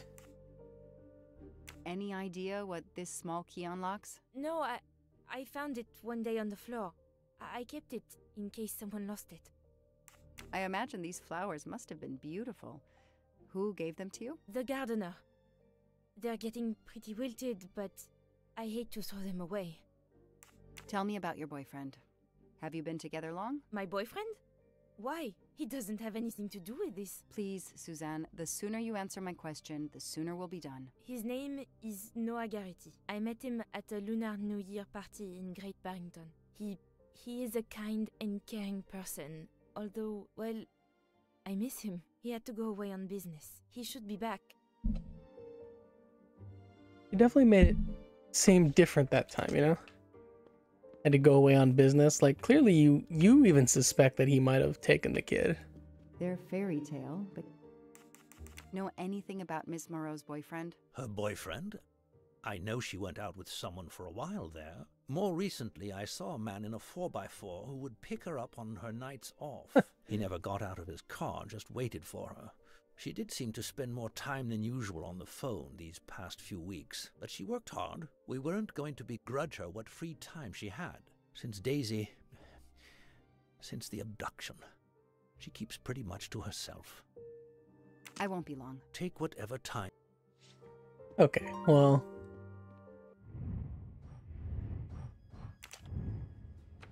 This is not looking good for her boyfriend. These tire tracks could well be from Suzanne's boyfriend's 4x4. That's it. No rookie mistake there. So I'm gonna go outside. I just want to see if I can find a gold mustache out here before I continue on with this. It just seemed... Oh, can I not walk on the grass? Okay. Never mind. I thought maybe it seemed like I could kind of explore a little bit more. And, didn't know, maybe there'd either be more evidence out here or just the gold mustache. Can't walk on the grass, of course.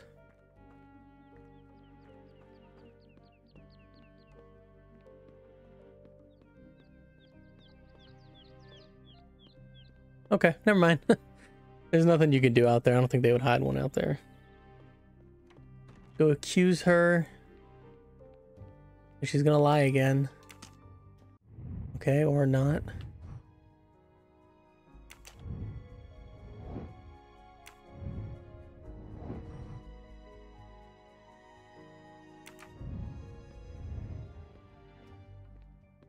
Sympathy and support for the Armstrong family during this difficult time. Thoughtful, but never enough. Gotta be a door or something that I haven't gone through yet that I can. because the only thing I have left is the diary.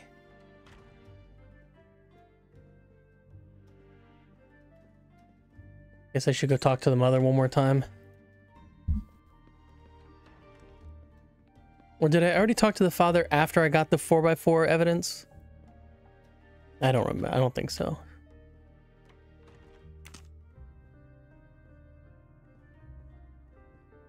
There's got to be something that the key can open in here. Toy castle. When I was a kid, I had a police station and a tiny squad car with a siren that really worked. I mean, they don't like hide things in this game, so no, clearly I was supposed to talk to him again.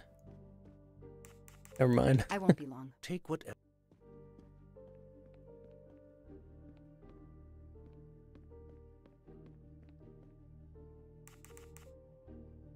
The number.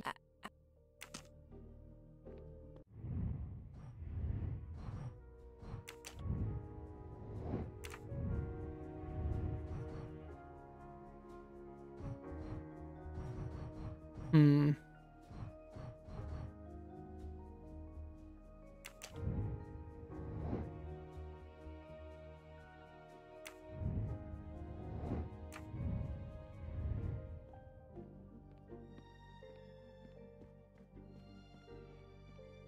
And I am stumped. Oh, I guess I didn't check this door. Okay, I can't even get to that door.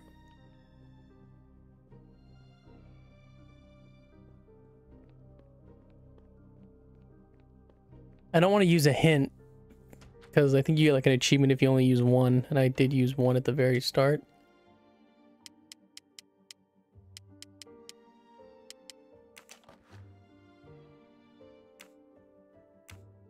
So clearly I am using...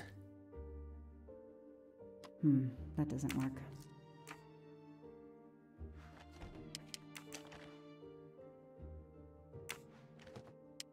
Gotta be a hint in one of these books, right? Romeo and Juliet.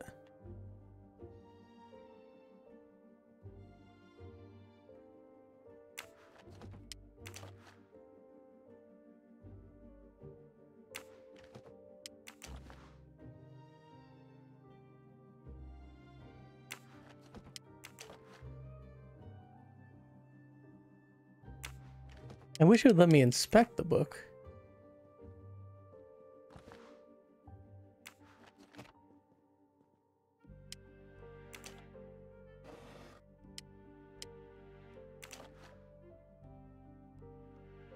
I expect Suzanne must...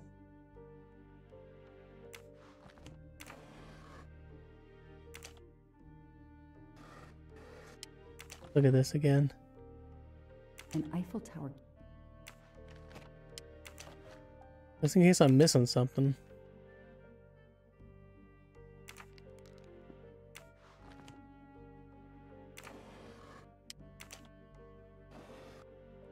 Like, why is this book not on the shelf? Huh.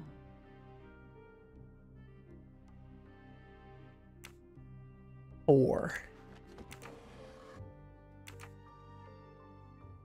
Maybe the fourth book over. 1, 2, 3, 4.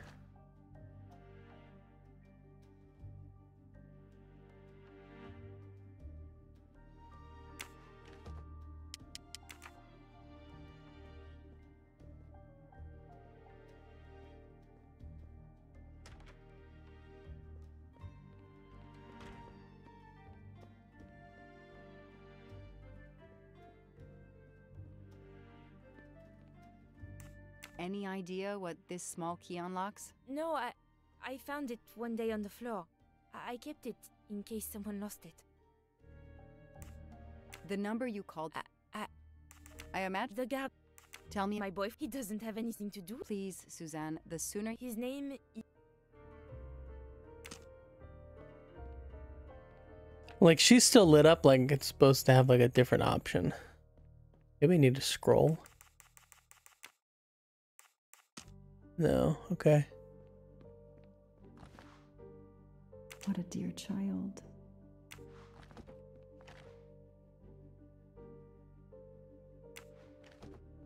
Go back out to the car and look at the police file. Maybe that'll trigger something. Their fairy tale became a nightmare.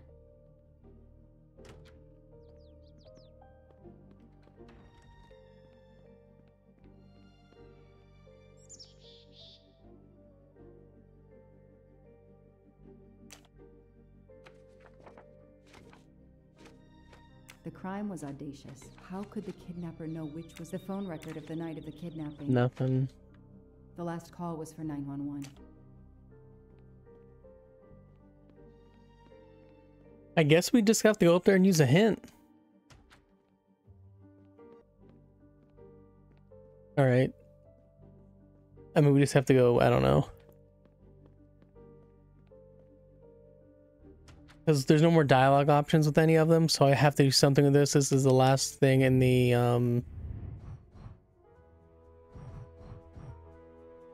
It doesn't...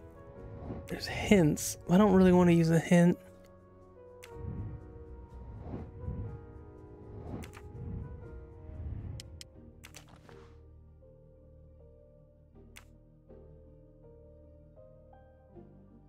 I'm dumb.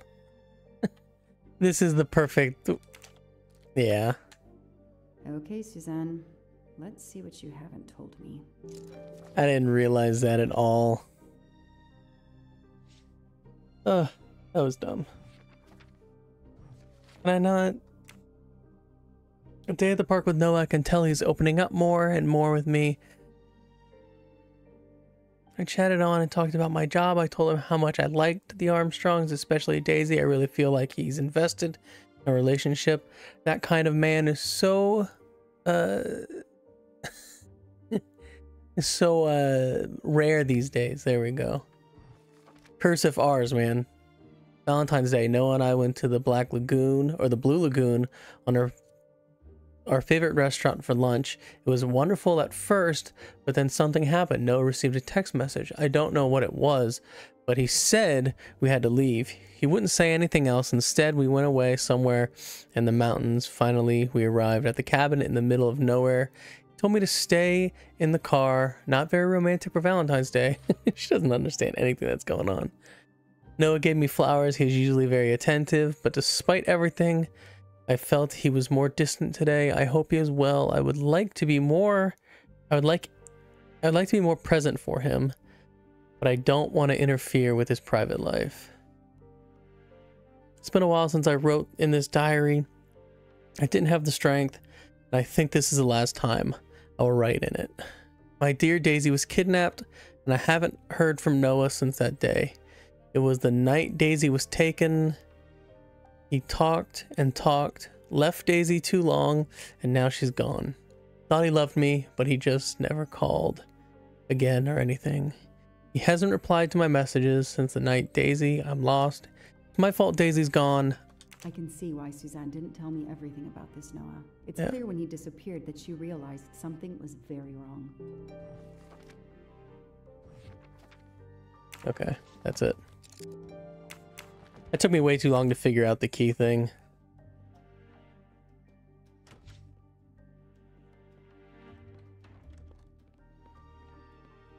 Like, I'm pretty sure, I mean, I ended up cutting out a decent amount because I just wandered around talking to all of them.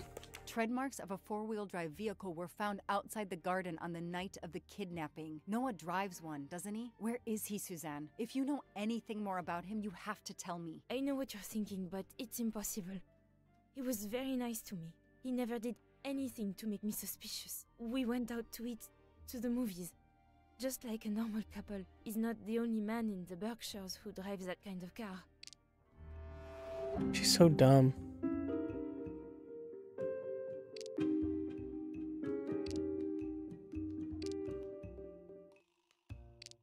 You really didn't notice anything strange about Noah until he vanished? He could get moody at times, as if he had a lot on his mind. In your diary, you say that Noah took you to a cabin in the mountains on Valentine's Day. You read my diary? I'm sorry, but we have to find Daisy. We both want that. So yes, I looked in your diary. You're right. He took me to a cabin in the woods. I waited for him in the car. He came out after a few minutes. He was very sweet and apologetic, but He never explained. We went back to the restaurant for dessert. Did you ever go back to the cabin with him? No, never. So what made Noah drive all the way to a cabin in the middle of nowhere? He left her in the car. Why was he there? This is important. I know it is. I can use Suzanne's directions to the cabin and compare them to the map of the area I have in my car.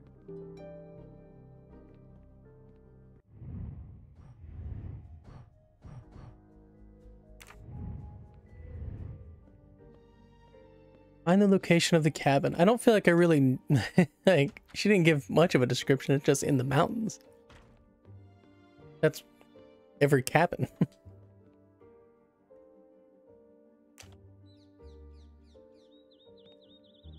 Unless she's going to describe more, maybe. I don't know. Thanks to the information Suzanne gave me, I should be able to find the cabin on this map.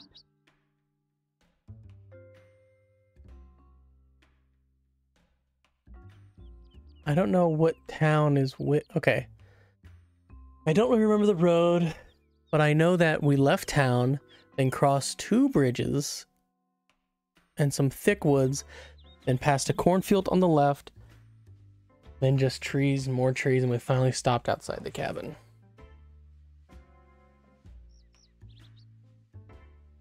Okay, so this is the town. We left town, crossed 1 bridge, 2 bridge, and some thick woods. These are thick woods. And past a cornfield on the left. So they took a left here, past this cornfield. More trees and more trees, so it's got to be up That here. can't be the right place. Probably not here. That doesn't really match.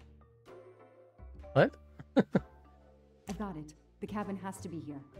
I have to find that cabin. I don't think I did that right. I don't think I think I had the wrong bridges.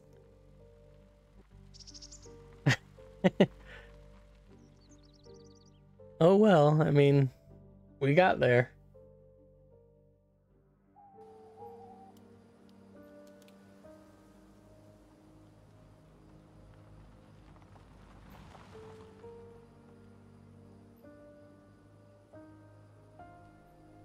Okay, here is this famous cabin.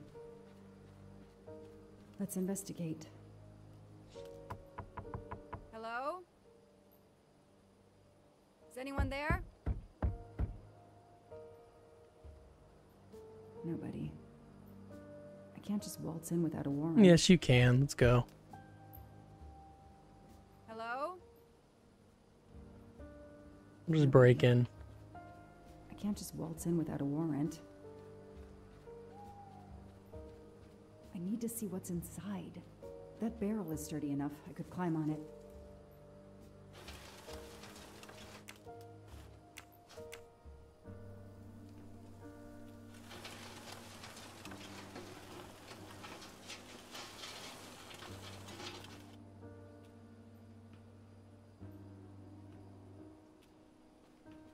Before I do that, just because I don't want this to end just yet.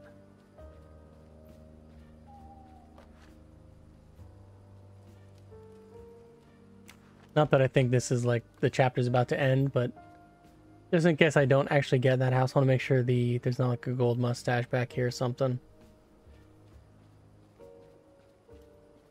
I think I technically still need 2.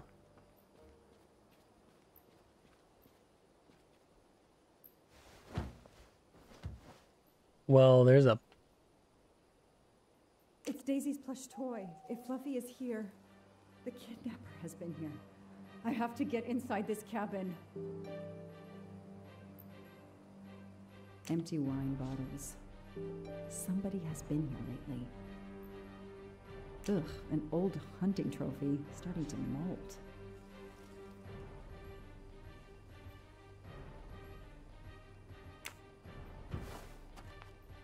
We have a gun? How would we call this in, yeah? I'm not getting through this door by wishing it open. Go grab the axe.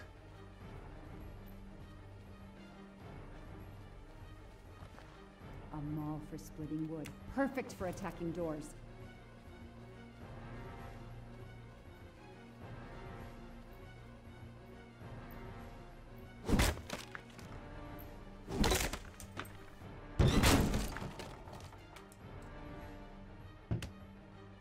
I would hold on to that axe.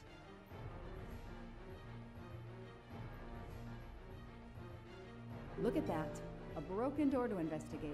Some people seem to have played here before. A lot of tools. I guess somebody noticed the cabin was about to fall down. That's a woman's hairbrush. Did Suzanne actually come in here after all?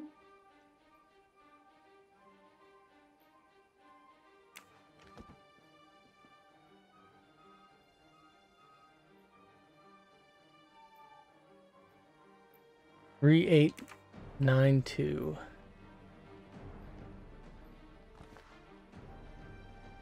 This bottle comes from the Blue Lagoon. There's a gold mustache. Help yourself, Joanna. You earned it. Suzanne for sure played us, right? Like, it's fluffy, no doubt about it.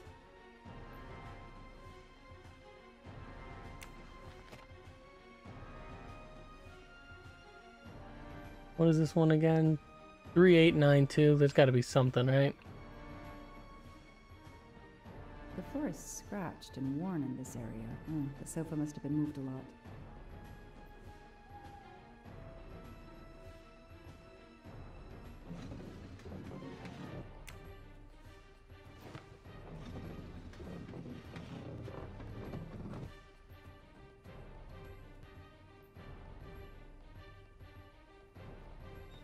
Damn, it's booby-trapped. Oh, I have no clue how to do this kind of puzzle. I'm sure, I mean, it's supposed to be 3892, I think.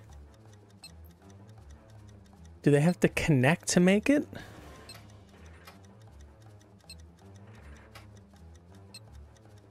So 3...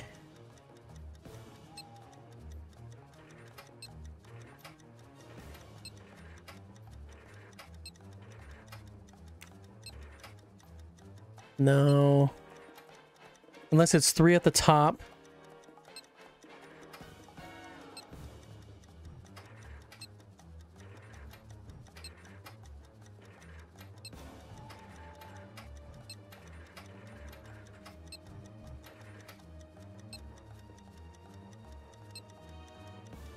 Is it supposed to be 3892 or am I just supposed to try and get these all connected?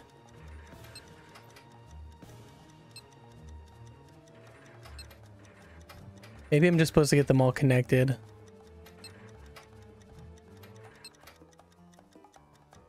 Oh, okay, I'm just supposed to get them all connected.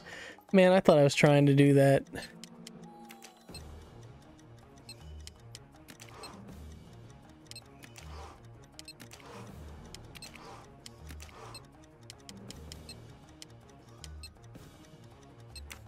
What am I trying to do?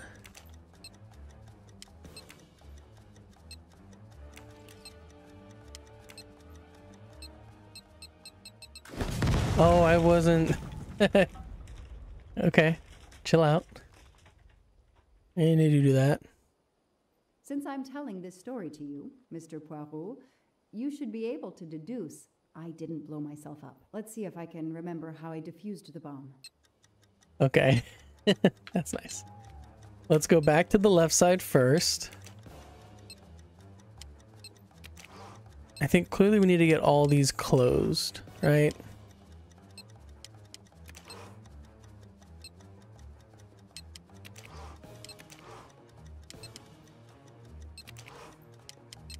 We're gonna restart. I want to get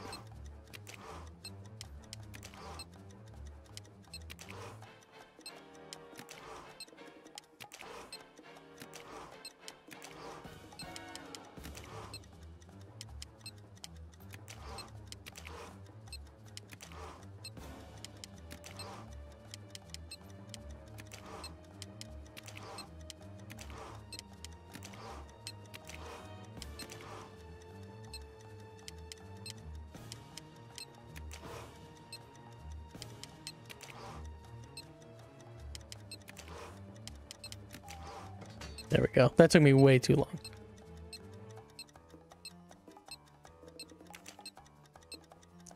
How do I know what to do here? Oh, okay. Here we go.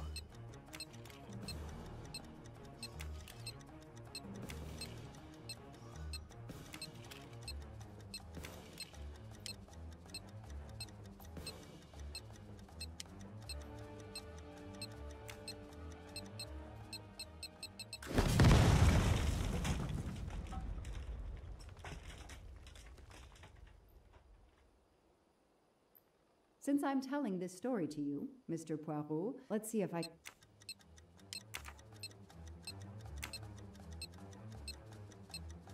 Okay. So clearly, I mean, I have to cut the blinking one, right? So...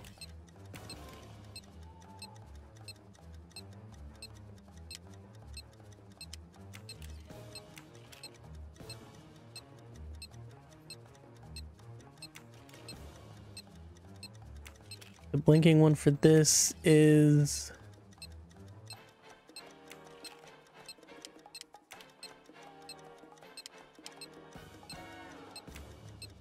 okay, flip it over. That connects in there.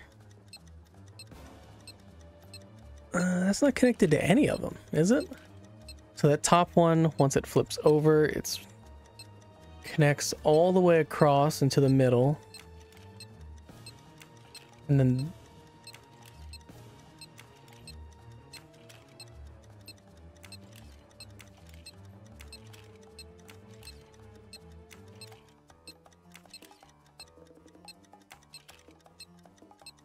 okay, I have to do it backwards. I have to do the ones that aren't connected then.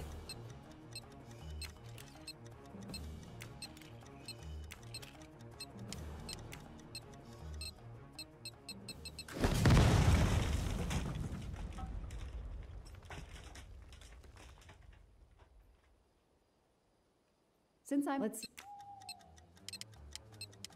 Alright, so I've blown it up a few times, so I know the first one. This one's more tricky because it doesn't have one that connects, right? So it's that long red one that goes all the way across.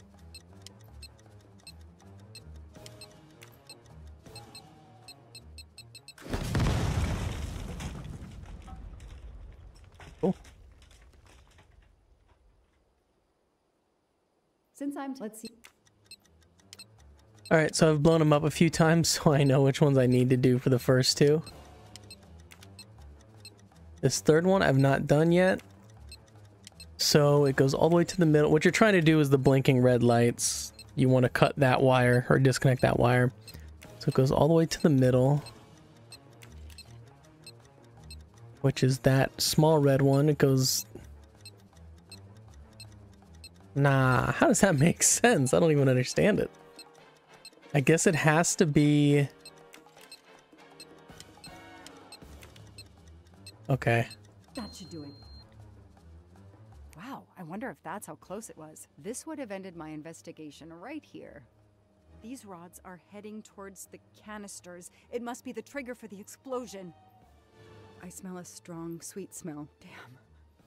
I think these are filled to the brim with diethyl ether. Incredibly flammable. It looks like the kidnappers wanted to utterly destroy this place and whoever opened this hatch. A wooden crate? I have to open it. Uh-oh. Oh no. Daisy.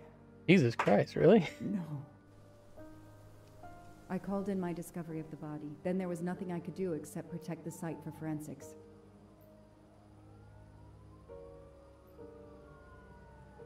Well, damn, that's kind of arrived surprising. An hour later, cordoned off the cabin with crime scene tape, and went to work, looking for physical evidence, fingerprints, testing for fluids, DNA, any clues science can uncover.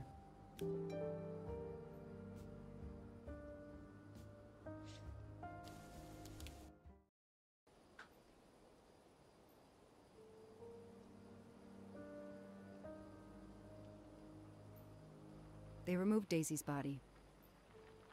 The autopsy would take place in the morning. But I had one more stop to make. I mean, hopefully someone already, like, called ahead. And that nanny definitely is either in on it or just super stupid.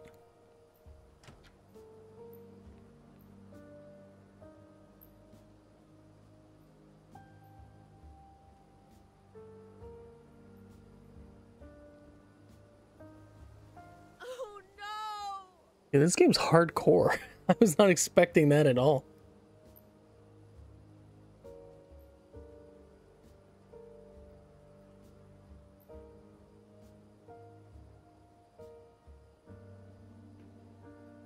That night, I swore to find the monster who killed that child. That's the end of chapter 3.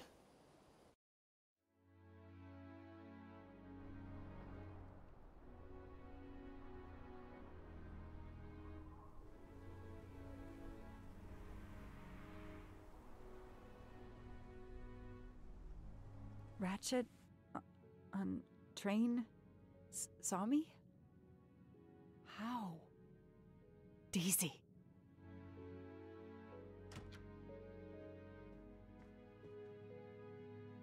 She was awake?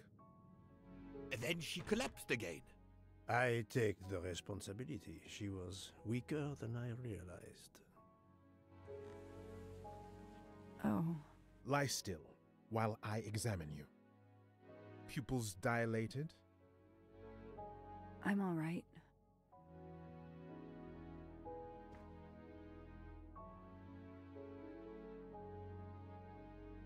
You are far from all right. You have been heavily sedated. Your pulse is very weak. I have to finish my story. Ratchet can't escape again. Can't escape. Have no fear of that, mademoiselle. Ratchet will not escape. We must hear her story. This woman needs rest. I will let you know when she is recovered enough to continue.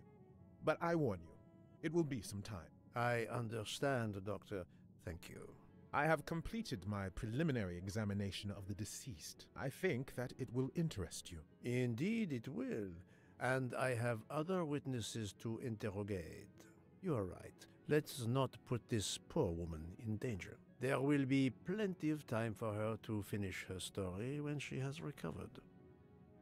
By all means, tell me the results of your examination. I wonder how she came to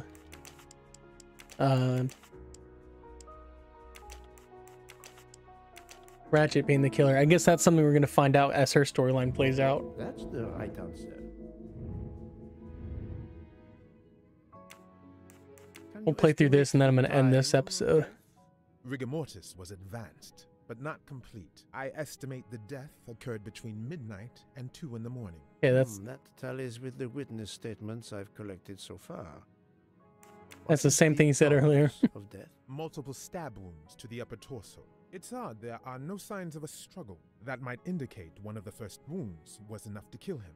It seems that Monsieur Ratchet had taken sleeping pills during the night. Ah, that would explain the lack of defensive wounds. Mr. McQueen and Mr. Masterman told me that Monsieur Ratchet didn't smoke. Can you confirm this? I can't say without a more extensive post-mortem. What can you tell me about the stab wounds? I counted 12 in all. 1 or 2 are so slight as to be practically scratches. On the other hand, at least 3 would be capable of causing death. The angle of the wounds is instructive. Most appear to have been struck by a right-handed person. But you see this one, under the right armpit. It's not a deadly blow, given the depth, but a right-hander couldn't have done it. It was most certainly struck with the left hand. So, our murderer is left-handed. No, it is more difficult than that, is it not? As you say, Mr. Poirot, some of these other blows are just as obviously right-handed. Do we have a first and second murderer, as the great Shakespeare would put it?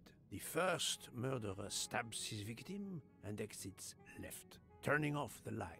Then a second murderer comes in the dark, does not see his or her work has been done and stabs a dead body. Magnificent. You think so? I'm glad. It sounds to me a little like nonsense. Thank you, Doctor. Excellent work under difficult circumstances. Please let me know when I may speak again with Mademoiselle Locke. Of course.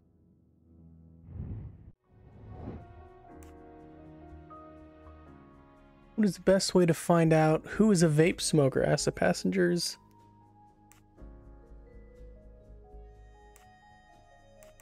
Those I've questioned even a Wait, it's that simple? I can just say no. What the best way to find out who's a vape?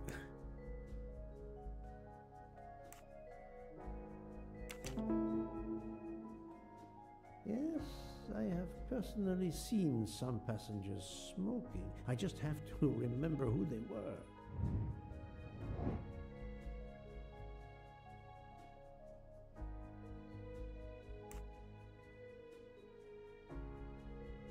Oh, this no. I have. Yes, I suppose it's likely they will give me the list of who smokes what. I just did all of them. Alright guys, that is going to be the end of part 2. If you liked it, please like, subscribe, and I'll see you in the next one. Thanks for watching. Bye.